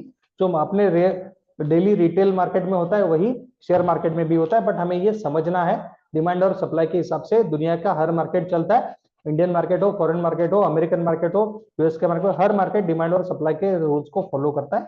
तो वही होता है जो हम टेक्निकल एनालिसिस में वर्कआउट करते हैं। It is the study of predicting future movements. हम चार्ट्स को देख के उसका फ्यूचर प्रेडिक्ट करते हैं कि भाई ये चार्ट हमें ये बता रहा है कि इसकी फ्यूचर में ये मूवमेंट हो सकती है। तो मार्केट में वैसा ही मैक्सिमम टाइम होता है जब हम फ्यूचर एनालिसिस करेंगे, जब चार्ट्स को पढ़ेंगे और चार्ट को एनालिसिस करना सीखेंगे, तो हमें ये पता चलेगा भाई टेक्निकल एनालिसिस के हिसाब से हम फ्यूचर कैसे प्रेडिक्ट कर सकते हैं और कैसे इसका वर्कआउट होता है, तो हमें वो आगे पता चलेगा। Based on the earlier price movements of stocks, इसमें क्या रहता है, प्रीवियस जो मूवमेंट्स हुई है, प्रीवियस की जो प्राइस स्टॉक की प्राइस रही है, जिसका हमें चार्ट अवेलेबल होता है, क्योंकि वो तो ऑलरेडी हो चुका होता है, बट फिर भी वो चार्ट के हिसाब से हम उसको प्रेडिक्ट करते हैं, उसको वर्कआउट करते हैं, उसका प्रोडक्शन निकालते हैं। It is study of prices with charts being a primary tool. इसमें सिंपल चीज है, दो चीजों को हम इंपॉर्टेंट देते हैं, स्टॉक की प्राइस क्या है जिसमें हम प्राइस एक्शन थ्योरी वर्कआउट करते हैं, और दूसरी चीज चार्ट्स, चार्ट्स क्या बता रहे हैं। चार्ट से हमें दो चीजों को वर्कआउट करना रहता है कि स्टॉक की प्राइस क्या चल रही है, प्राइस मूवमेंट क्या हुई है, और चार्ट्स की मूवमेंट क्या हो रही है। इन दो चीजों को एक्यूमुलेट करके उसका वॉल्यूम हमें उसमें कंबाइन करना है, वॉल्यूम के साथ कुछ एक दो इंडिकेटर्स लगाएंगे, और उसके बाद अपना टेक्निकल एनालिसिस कंप्लीट होता है, जिसके ऊपर हम कुछ प्रेडिक्ट करेंगे, एनालिसिस करेंगे, और जो एनालिसिस हमें फ्यूचर में वर्कआउट होता है। बट ये सब चीजें इक्विटी में मेजरली अच्छी तरह से वर्कआउट होती है, इंडेक्स पे ये वर्कआउट नहीं होता है, ध्यान रखें। टेक्निकल एनालिसिस से हम इक्विटीज का वर्कआउट कर सकते हैं, इक्विटीज की मूवमेंट को वर्कआउट कर सकते हैं, फ्यूचर्स को भी वर्कआउट कर सकते हैं। फ्यूचर्स और इक्विटीज की मूवमेंट्स को हम टेक्निकल एनालिसिस से वर्कआउट कर सकते हैं। बट इंडेक्स की जो मूवमेंट रहती है, तो इंडेक्स वाली जो मूवमेंट रहती है उसमें एफआईएस डीआईएस जो नॉर्मल बड़े प्लेयर्स रहते हैं उनकी सेलिंग से बहुत सारे अप्स एंड डाउन्स आते रहते हैं, उसमें वोलेटिलिटी बहुत ज्यादा रहती है, और वो वोलेटिलिटी को हमें कैच करने के लिए शॉर्ट ट्रेंड को कैच करना जरूरी होता है। जो स्मॉल अप्स या डाउन मूवमेंट रहेगा उसको कैच करना जरूरी रहता है, और वो मूवमेंट को अगर हम कैच कर पाए तो उसके हिसाब से हम इंडेक्स ट्रेडिंग में, इंट्राडे ट्रेडिंग में भी प्रॉफिटेबल हो सकते हैं। बट उसके लिए सिर्फ टेक्निकल एनालिसिस काम नहीं करता है, उसके लिए चार्ट डेफिनेटली काम करता है, बट वो शॉर्ट टर्म का चार्ट रहता है, और शॉर्ट टर्म के चार्ट को हमें प्रैक्टिकली स्क्रीन के सामने लाइव मार्केट में एनालिसिस करना पड़ता है। इक्विटीज फ्यूचर्स में कैसे हम मार्केट बंद होने के बाद भी उसको एनालिसिस करते हैं, और उसमें एनालिसिस करके हम प्रेडिक्ट करते हैं कि भाई कल इसकी मूवमेंट क्या होगी। इंडेक्स में भी वैसे प्रेडिक्ट तो होता है डेफिनेटली कि भाई आज के मूवमेंट के हिसाब से क्या प्रेडिक्शन कल का होगा, ये हम प्रेडिक्ट करते हैं डेफिनेटली, बट उसमें वन वे मूवमेंट नहीं होती है इंडेक्स में। पहली बात, वो अपनी तरफ से मूवमेंट तो डेफिनेटली देगा, लेकिन उसके पहले वो शायद नीचे जाए, शायद अपने अगेंस्ट चला जाए, और उसके बाद अपनी मूवमेंट होगी। डेफिनेटली मूवमेंट तो डेफिनेटली वो चार्ट्स के हिसाब से होती है, बट उसमें वोलेटिलिटी ज्यादा होती है इंडेक्स में, तो वो हमें ध्यान में रखना पड़ता है। वोलेटिलिटी ज्यादा होने के कारण हम ज्यादातर कभी कैसे पोजीशन ले लेते हैं, और फिर अपने अगेंस्ट पोजीशन चली गई तो हम होल्ड नहीं कर पाते, और लॉस बुक करने के बाद पता चलता है कि भाई अपनी पोजीशन तो राइट थी, अपना डिसीजन राइट था, प्रेडिक्शन राइट था, बट हमने वेट नहीं किया, इसकी वजह से अपना लॉस हो गया। बट ऐसा भी होता है, but we have to understand कि भाई वो इंडेक्स है, तो इंडेक्स में वोलेटिलिटी ज्यादा होती है। तो ये टेक्निकल एनालिसिस इनिशियल लेवल पे हमें इक्विटी में और फ्यूचर में काम करवाना है इससे, और इंडेक्स ट्रेडिंग के लिए हमें शॉर्ट टर्म में, डेली इंट्राडे में उसको अलग तरह से एनालिसिस करना है, उसके लिए अलग इंडिकेटर्स लगाने हैं, और अलग इंडिकेटर्स के साथ उसको भी एनालिसिस करना है, और उसको मैक्सिमम टाइम सिर्फ हम इंडेक्स में बीटीएसटी कॉल या फिर कैरी फॉरवर्ड्स कॉल को सजेस्ट नहीं करते। आप इक्विटी में, फ्यूचर में डेफिनेटली कैरी फॉरवर्ड कॉल्स को कैरी करके लेके जा सकते हो, क्योंकि उसमें वो मूवमेंट अगर आज दिन भर में हुई है तो उसी को वो कल फॉलो करेगा, नेक्स्ट डे फॉलो करेगा, डेफिनेटली ऐसा होता है। बट इंडेक्स में ऐसा नहीं होता है। इंडेक्स में कैसे रहता है, इंडेक्स में बहुत सारे मैटर्स उसको फॉलो करते हैं। इंडियन मार्केट है, इंडियन गवर्नमेंट रूल्स रेगुलेशन है, यूएस मार्केट है, फिर चाइना के कुछ मार्केट्स है जो उसको फॉलो करते हैं, अपना एचजीएक्स निफ्टी जो पहले कहा जाता था, फिर अभी आप गिफ्ट निफ्टी हो गया, तो वो उसको अपना इंडियन मार्केट फॉलो करता है। प्लस वहां के क्या न्यूज है, वहां के क्या वर्कआउट्स हुए हैं, उसमें क्या वर्कआउट हो रहा है, इन सब चीजों को फैक्टर आउट करके अपना मार्केट रन होता है। तो इसके लिए इंडेक्स में नॉर्मली हमें कैरी फॉरवर्ड हम सजेस्ट नहीं करते कि आप कैरी फॉरवर्ड करके जाओ। उसमें भी लॉन्ग टर्म्स की थ्योरीज रहती है, लॉन्ग टर्म के इन्वेस्टमेंट ऑप्शंस रहते हैं इंडेक्स में। लॉन्ग टर्म के इन्वेस्टमेंट के हिसाब से अगर आप लंबे समय का कोई प्रेडिक्शन लेके जा रहे हो और उसको हेज करके जा रहे हो, then you must go with the BTST carry forward position आप लेके जा सकते हो। बट अगर हम सिंगल नेक बाय कर रहे हैं तो कभी भी इंडेक्स को कैरी फॉरवर्ड नहीं करना चाहिए, या फिर बीटीएसटी नहीं करना चाहिए। अगर सिंगल बाय कर रहे हैं तो, हेज करके जा रहे हैं तो डेफिनेटली बाय कर सकते हैं। तो कल मार्केट अप एंड डाउन कुछ भी हो जाए तो दोनों तरफ से आप सेफ होने चाहिए, मिनिमम प्रॉफिट मिले फिर भी हमें प्रॉफिट में रहना, ये इंपॉर्टेंट है। मल्टीपल ट्रेड लेने से अच्छा है मिनिमम ट्रेड लो, लेकिन वो प्रॉफिटेबल होनी चाहिए। तो हमारा टारगेट क्या होना चाहिए भाई, हम दिन में 1-2 ट्रेड करें बट वो प्रॉफिटेबल हो जाए। 50 ट्रेड लेके उसमें लॉस करने से अच्छा है 2 ट्रेड लो जिसमें प्रॉफिट कमाओ और रिलैक्स रहो। तो वो हमें करना है, ये कोर्स से सीखना है ये सब चीजें, बट ये सब टेक्निकल एनालिसिस के पार्ट्स है जो हमें आगे आगे वर्कआउट करने हैं आहिस्ता आहिस्ता। अभी टेक्निकल एनालिसिस में सबसे इंपॉर्टेंट पार्ट आता है कैंडल्स का। जो हम चार्ट देखते हैं, जो हम टेक्निकल एनालिसिस करते हैं, वो सबके लिए हम कैसे एनालिसिस करते हैं, तो कैंडल्स को देख के करते हैं। कैंडल्स मतलब क्या होते हैं,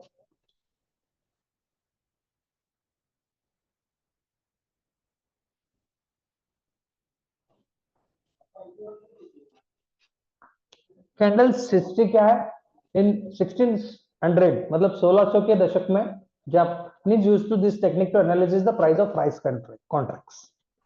देखो 1600 के शतक से 1600 के शतक में जो जापान में राइस का बिजनेस चलता था, राइस का ट्रेडिंग होता था, उस जमाने में उन्होंने कैंडल्स को वर्कआउट किया था। 1600 कहां पे, आज 2023-24 कहां पे, 424 साल हो गए, फिर भी आज हम उसी कैंडलस्टिक को फॉलो कर रहे हैं। क्यों कर रहे हैं, क्योंकि this is the perfect theory which was describe by Japanese, but वो आज भी काम कर रही है, बट परफेक्टली काम कर रही है, बट हमें उसको समझ के लेना पड़ता है। तो हमें ये समझना जरूरी है कि भाई ये कैसे काम करता है, कैसे वर्कआउट होता है।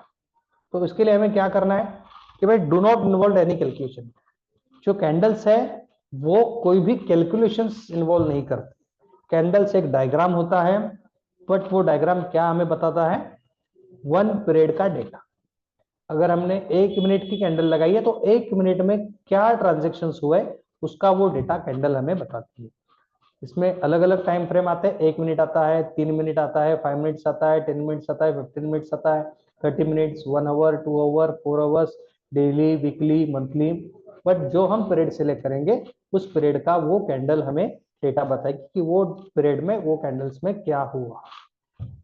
तो ये बहुत बढ़िया सिस्टम है जो हमें फॉलो करना है। वी यूज 1 डे और 1 week period data for long term technical analysis. जो हमें स्विंग ट्रेडिंग करनी होती है, जो स्विंग पोजीशंस हम लेके जाते हैं, कैरी फॉरवर्ड करते हैं 5 डेज, 7 डेज, 10 डेज, 15 डेज के लिए, उसके लिए हम 1 डे और 1 वीक का डेटा देखते हैं, 1 डे और 1 वीक की कैंडल्स देखते हैं, जिसको हम टेक्निकली एनालिसिस करते हैं और उसके हिसाब से हम उसमें स्विंग ट्रेड लेते हैं, जो नॉर्मली 5 डेज टू 15 डेज के लिए होल्डिंग पोजिशन होती है, और जो 5 डेज टू 15 डेज में वो ट्रेंड को फॉलो करके अच्छे रिजल्ट देती है और जिसमें हम मैक्सिमम प्रॉफिट बुक कर सकते हैं। But there are short trades also जो सिर्फ 1 डे 2 डे पोजीशंस के लिए रहते हैं, तो उसके लिए भी हमें नॉर्मली 1 आवर टू 4 आवर्स का चार्ट देखना है, और जिसमें हम बीटीएसटी पोजीशंस कैरी करते हैं। जो भी बीटीएसटी ऑर्डर्स मार्केट में फॉलो किए जाते हैं, जो बड़े एनालिसिस्ट है वो बीटीएसटी ऑर्डर्स देते हैं, वो नॉर्मली 15 मिनट्स और 1 आवर्स के कैंडल्स को देख के बीटीएसटी ऑर्डर्स को निकालते हैं। नॉर्मली मार्केट में वो दोपहर 3 बजे के बाद दिए जाते हैं कि भाई आप ये कैरी फॉरवर्ड करो, buy today and sell tomorrow, जिसको बीटीएसटी कहा जाता है। ऐसे ऑर्डर्स नॉर्मली आज दिन का जो भी मार्केट का मूवमेंट है उसको 15 मिनट्स और 1 आवर्स कैंडल्स के ऊपर एनालिसिस किया जाता है, उसके मूवमेंट्स को कैच किया जाता है और उसके हिसाब से बीटीएसटी ऑर्डर्स दिए जाते हैं दोपहर 3 बजे के बाद, जैसे कि आप मार्केट के लास्ट मोमेंट में उसको कैच कर सको और उसका जो भी प्रॉफिट होने वाला है नेक्स्ट डे मॉर्निंग में आप तुरंत उसको बुक कर सको। तो वैसे बहुत सारे पोजीशंस होते हैं, वैसे बहुत सारे बीटीएसटी कॉल्स वर्कआउट होते हैं मार्केट में, क्योंकि एनएससी पे 2000 स्टॉक्स है, बीएससी पे 7000 स्टॉक्स है। हर स्टॉक्स के अगर मूवमेंट कैच करेंगे तो इतने सारे ऑप्शंस होते हैं कि भाई पता नहीं। बट फ्यूचर एंड ऑप्शंस में 185 स्टॉक्स है, 185। तो 185 कंपनीज के फ्यूचर एंड ऑप्शंस में भी, फ्यूचर और ऑप्शंस में भी स्टॉक्स होते हैं, उसमें वर्कआउट होते हैं बीटीएसटी कॉल्स, और जो बीटीएसटी कॉल्स हम आज लेके कल उसमें प्रॉफिट बुक कर सकते हैं। बट उसके लिए हमें उसका कंसेप्ट समझना पड़ता है, बट वो भी हम आगे जाके समझेंगे। बट जो कैंडल्स होती है उसमें क्या पार्ट होते हैं, कैंडल्स अपने एक सामने एक डायग्राम खड़ा करती है, और डायग्राम में क्या होता है, वो कैंडल्स का ओपन, वो कैंडल कौन से प्राइस पे ओपन हुई, कैंडल्स ने कौन से प्राइस तक हाई तक गई, कैंडल्स कौन से प्राइस लो तक गई, और कैंडल कहाँ पे क्लोज हुई, कौन से प्राइस पे कैंडल क्लोज हुई। ये चार ही पार्ट्स वो कैंडल में होते हैं जिन्हें हमें समझना है, अंडरस्टैंड करना है और जिसको हमें फॉलो करके अपना ट्रेडिंग करना है। तो ये जो जापानीज कैंडलस्टिक है जिन्हें हम फॉलो करते हैं, वही हमें देखना है कि भाई जापानीज कैंडलस्टिक होती कैसी है।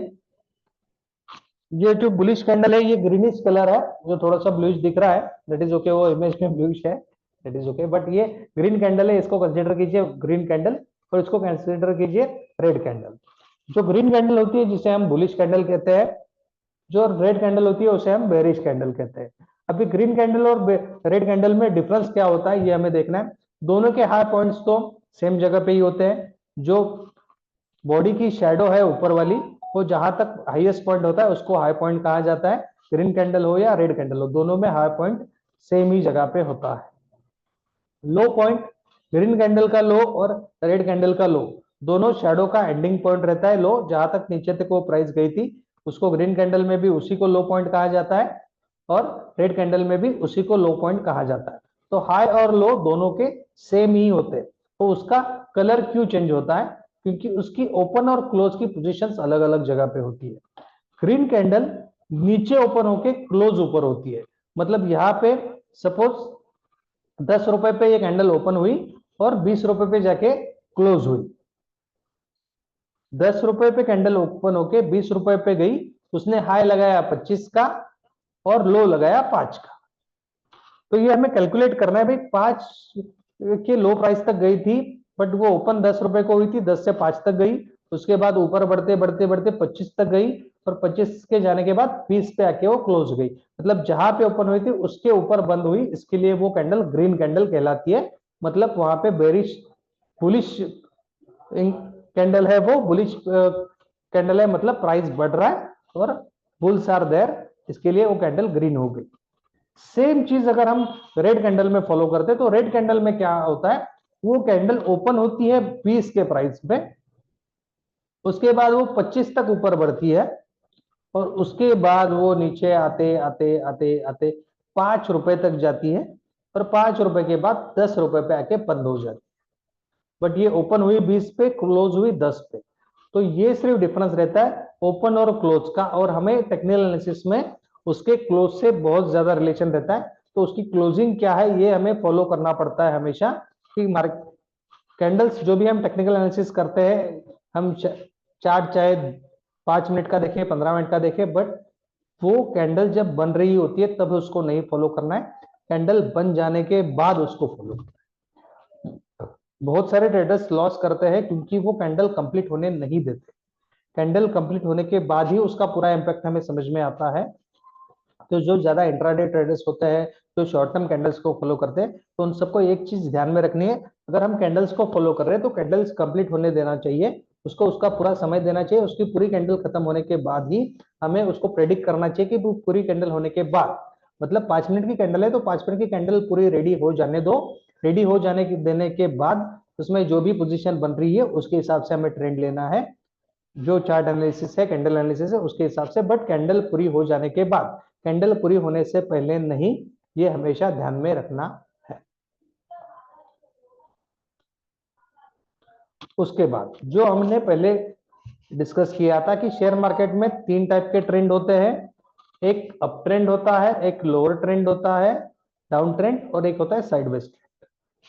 तो अप ट्रेंड में नॉर्मली क्या होता है, हायर हाइज बनते जाते हैं। हायर हाइज मतलब क्या, ये कैंडल बन रही है, सपोज अगर ये डे की कैंडल है 5 मिनट्स की या 10 मिनट्स की, तो 5 मिनट्स की कैंडल्स यहां से, ये तो लो ट्रेंड था, ये सब ग्रीन रेड रेड कैंडल्स है, मतलब ये डाउन ट्रेंड था। उसके बाद यहाँ पे ग्रीन ट्रेंड चालू हुआ, अप ट्रेंड चालू हुआ, अप ट्रेंड बनने के बाद ये हायर हाई बनाया, ये प्रीवियस ग्रीन कैंडल है उससे इसका हाई ज्यादा है, इसके लिए ये हायर हाई है। बट सपोज अभी अगर हम ये ट्रेंड को फॉलो करते तो यहाँ पे हायर हाई है और फिर ये हायर लो बन गया। हायर लो क्यों कह रहे हैं, क्योंकि ये प्रीवियस जो टर्न था उसके हिसाब से अगर हम प्रीवियस ट्रेंड को फॉलो करते हैं तो ट्रेंड के हिसाब से ये जो लो था इससे ये लो ज्यादा है, इसके लिए इसको हम हायर लो कहेंगे। इसके बाद ये जो हाई बना था इसके ऊपर ये हाई इससे भी ज्यादा है, इसके लिए इसको हायर हाई कहेंगे। और ये जो लो बना है ये लोअर लो के हायर हाई से भी ज्यादा हाई पे बना है, इसके लिए हायर लो कहेंगे। और हायर हाई और हायर लो के पोजीशन बनती जाती है, जिसे हम अप ट्रेंड कहते हैं। ये हम चार्ट्स के ऊपर समझेंगे और उसको फॉलो करेंगे। हायर हाई जब भी बनता है तब मार्केट में अप ट्रेंड होता है, तो हमें ये सब वर्कआउट करना है चार्ट्स पे और उसको एनालिसिस करके उसके हिसाब से ट्रेंड लेना है, उसके हिसाब से ट्रेडिंग करनी है, ये हमें समझना है और फिर उसके हिसाब से ट्रेंड लेना है। मार्केट में दूसरा ट्रेंड रहता है डाउन ट्रेंड। डाउन ट्रेंड में लोअर लो बनते रहते हैं, मतलब जहां से मार्केट स्टार्ट हुआ या फिर जहां से ट्रेडिंग स्टार्ट हुई, तो ट्रेडिंग के बाद एक लो बना, उसके बाद जो उसका आगे वाला लो है वो उसके नीचे बनेगा, उसके लो उसके नीचे बनेगा, क्योंकि रेड कैंडल्स में क्लोजिंग नीचे होती रहती है, ये हमें सोचना है। ऊपर ओपन होके नीचे क्लोज होता है, तो उसका लोअर लो और लो होते जाता है, क्योंकि वो रेड कैंडल्स बन रही है, क्योंकि वहां पे डाउन ट्रेंड चल रहा है। तो हमें ये ध्यान में रखना है। अप ट्रेंड में हायर हाई क्यों बनते हैं? क्योंकि उसमें ओपनिंग नीचे होती है, क्लोजिंग ऊपर होती है, तो फिर वो ग्रीन कैंडल बनाती है। और जिसमें अप ट्रेंड होगा तो फिर ओपनिंग क्लोजिंग हमेशा ऊपर ऊपर ऊपर के प्राइस पे होती जाएगी, इसके लिए वहां पे हायर हाई बनते जाते हैं। और रेड कैंडल में क्लोजिंग हमेशा नीचे नीचे के साइड में होती जाएगी, क्योंकि उसका क्लोजिंग नीचे वाले साइड लोअर साइड पे होता है, तो फिर उसके यहाँ पे लोअर लो बनते जाते हैं। ये हमें अप ट्रेंड और डाउन ट्रेंड को समझने के लिए उसको वर्कआउट करना है और समझना है कैंडल्स को। उसके बाद ट्रेंड आता है साइडवेज ट्रेंड। ये साइडवेज ट्रेंड हमेशा अच्छा होता है, बट साइडवेज ट्रेंड में पैसे नहीं बनते। साइडवेज ट्रेंड में पैसे सिर्फ सेलर्स के बनते हैं, बायर्स के नहीं बनते। तो ये हमें समझना है कि अगर हम बायर है तो हमारे साइडवेज ट्रेंड में बायर्स के पैसे नहीं बनते। नॉर्मली ऑप्शन प्राइस हो या इक्विटीज हो, तो इक्विटीज में तो होल्ड करना पड़ता है, बट हम ऑप्शंस बाय करते हैं तो साइडवेज मार्केट में ऑप्शंस बायर्स का पैसा नहीं बढ़ता है। ऑप्शन का प्राइस डिके होता है टाइम डिके की वजह से साइडवेज मार्केट में। तो साइडवेज मार्केट में सिर्फ इक्विटीज में या फिर फ्यूचर्स में अगर हम ट्रेड करते हैं तो फिर वहां पे हम थोड़ा बहुत प्रॉफिट स्कैल्पिंग करके कमा सकते हैं। या फिर ऑप्शन सेलर है तो सेलर्स को पैसा मिलता है साइडवेज मार्केट में। बट साइडवेज मार्केट के बाद जो ट्रेंड आता है वो अच्छा रहता है। तो साइडवेज मार्केट को हमें हमेशा नोटिफाई करना है, वर्कआउट करना है। मार्केट में डेली टाइम में भी जो इंट्राडे ट्रेडर्स है उनके लिए भी ध्यान में रखना है। मार्केट में नॉर्मली सुबह 9 बजे से मार्केट बहुत ट्रेडिंग रहता है, जो 10:30 बजे तक 11 बजे तक रहता है, बट कभी कभी मार्केट 11 से 1 बजे तक साइडवेज ट्रेंड दिखाता है। बट जब भी 1 बजने के बाद या 12:30 1 के बाद अच्छी मूवमेंट आती है साइडवेज के बाद, वो मूवमेंट बहुत बढ़िया रहती है। 1 बजे यूरोप के मार्केट्स ओपन होते हैं तो उसका भी इंपैक्ट उसमें आता है, उसके न्यूज आते हैं, उसके गवर्नमेंट पॉलिसीज आती है, तो उसके हिसाब से भी उसमें मूवमेंट बढ़ जाती है। बट हमें वो मूवमेंट साइडवेज मूवमेंट के बाद वाला जो मूवमेंट रहता है वो हमेशा कैच करने के लिए रेडी होना चाहिए। तो साइडवेज मूवमेंट को हमेशा हम बुरा नहीं कहेंगे। साइडवेज में हम ऑप्शन सेल करके पैसा डेफिनेटली कमा सकते हैं। अगर ऑप्शन सेलिंग के लिए ज्यादा पैसा लगता है तो हमें ऑप्शन सेलिंग अगर नहीं करनी है तो हम साइडवेज मार्केट को वेट करेंगे उसको ओवर हो जाने का। साइडवेज मार्केट के हम सपोर्ट और रेजिस्टेंस निकालेंगे और उसके हिसाब से दोनों में से जो भी ब्रेक हो जाए उस साइड पे अच्छा ट्रेड मिल सकता है, बट उसको ब्रेक होने के लिए हमें वेट करना पड़ता है, वो हम आगे जाके सीखेंगे। उसके बाद जो अपना टेक्निकल एनालिसिस होता है वो पूरी तरह से डिपेंड्स होता है सपोर्ट एंड रेजिस्टेंस के ऊपर। जो हमने देखा कि साइडवेज मार्केट में ऊपर वाला जो रेजिस्टेंस है जहां से मार्केट हमेशा रेजिस्ट करके नीचे आ रहा है, जिसे हम रेजिस्टेंस कहते हैं, और नीचे कहीं पे भी वो एक सपोर्ट लेता रहता है कि जहां से वो नीचे नहीं जा रहा है वहां से सपोर्ट लेके वापस ऊपर आ रहा है। तो ये सपोर्ट एंड रेजिस्टेंस के ऊपर ही सब टेक्निकल एनालिसिस डिपेंड रहता है, जिसे हमें सीखना है और उसको एनालिसिस करके ही आगे ट्रेडिंग करनी है। और टेक्निकल एनालिसिस में सबसे ज्यादा इंपॉर्टेंट और एक चीज होती है, सपोर्ट एंड रेजिस्टेंस के साथ हमें उसका मूविंग एवरेज का भी सपोर्ट लेना पड़ता है। मूविंग एवरेज एक इंडिकेटर है मार्केट में, जिसमें बहुत सारे ऑप्शंस रहते हैं, simple moving average, exponential moving average. तो नॉर्मली हम एक्सपोनेंशियल मूविंग एवरेज को यूज करते हैं, और इक्विटी में अगर हमें ट्रेड करना है तो हम उसमें नॉर्मली 5, 13, 26, 5 डेज, 13 डेज और 26 डेज का ये में एक्सपोनेंशियल मूविंग एवरेज लगा के इसमें ट्रेड करते हैं। ये हम आगे सीखेंगे चार्ट पे कि भाई 5, 13, 26 का मूविंग एवरेज कैसे लगाना है और उसको लेके कैसे काम करना है। बट ये अच्छा वर्क करता है डेफिनेटली, अगर आप लगा के देखोगे तो आप वर्कआउट कर सकते हो। आप कोई भी चार्ट ले लो, इसमें आप 5, 13, 26 का एक मूविंग चार्ट लगा दो और उसको देखो कि कैसे वो वर्कआउट करता है। वो बहुत बढ़िया वर्कआउट करता है, अगर आप देखोगे तो ये बहुत बढ़िया होता है। बट ये आपको समझना है, आप अब घर जाके आज डेफिनेटली कोई भी चार्ट ट्रेडिंग व्यू में कोई भी रिलायंस ले लीजिए, अदानी लीजिए, एचडीएफसी ले लीजिए, आपको जो पसंद है वो स्टॉक ले लीजिए, और जिसमें सिर्फ 5, 13, 26 के आप मूविंग एवरेज लगाइए और उस चार्ट में क्या मूवमेंट होती है एनालिसिस कीजिए। कल हम उसको सीखेंगे भाई 5, 13, 26 के मूवमेंट्स कैसी होती। कल 26 जनवरी है तो कल अपना क्लास नहीं रहेगा। कल 26 जनवरी है, सबको रिपब्लिक डे की हार्दिक शुभकामनाएं। अपना क्लास अभी 27 को होगा, सैटरडे को। ओके, तो we shall meet on Saturday. आज का लेक्चर हम यहीं पे स्टॉप करते हैं। बाकी किसी को कुछ भी डाउट्स हो तो everyone can ask their doubts in chat first thing. किसी को कुछ भी डाउट्स हो तो anyone can ask their doubts in chat first thing. Second thing, आपके ग्रुप में ग्रुप एडमिन्स है 2। ग्रुप एडमिन्स को आप अपने क्वेश्चंस, डाउट्स या आपको जो भी कुछ इश्यूज हो वो आप लिख के उनको कंसर्न कर सकती है। जैसे ग्रुप एडमिन्स भी बहुत बिजी रहते हैं, उनके डेली ट्रेनिंग शेड्यूल्स रहते हैं, अलग अलग जगह पे उनकी ट्रेडिंग क्लासेस चालू रहते हैं, तो फिर उसमें वो बिजी रहते हैं। फिर उनका डेली ट्रेडिंग सेशंस भी रहता है, तो उसमें वो बिजी रहते हैं, तो उसके लिए वो आपको डायरेक्टली हेल्प नहीं कर पाएंगे, बट वो definitely they will reply you. तो give them some time, within some time, short period of time they will reply you definitely. But आपको ये सब समझना है, ये वर्कआउट करना है, और whatever ways they will able to help you. We are here to help you out. आपके जो भी इश्यूज रहेंगे, प्रॉब्लम्स रहेंगे, उसको हम वर्कआउट करेंगे। राज चौहान जी ने पूछा कि प्रेजेंटेशन की पीपीटी मिलेगी क्या। सर नहीं, हम ये क्लास फ्री में ले रहे हैं, तो just share the awareness of the market. तो हम इसकी पीपीटी आपको नहीं देंगे, आप इसके डेली स्क्रीनशॉट ले सकते हो, बट इसकी पीपीटी नहीं मिलेगी आपको। But you definitely we are there to help you out. आपको कुछ भी डाउट्स हो तो उसके लिए हम अवेलेबल रहेंगे। इसकी रिकॉर्डिंग मिलेगी डेफिनेटली सर जी, हम इसकी रिकॉर्डिंग्स के वीडियोस आपको अपलोड कर देंगे। Sushil ji, thank you very much, आप सबके लिए बहुत बहुत धन्यवाद, और रिपब्लिक डे की हार्दिक शुभकामनाएं। सबका दिन शुभ हो, और कुछ भी डाउट्स हो तो आप अपने एडमिन्स को डेफिनेटली कांटेक्ट कीजिए, we will there to help you out. Thanks a lot, good night, take care, enjoy yourself. Okay,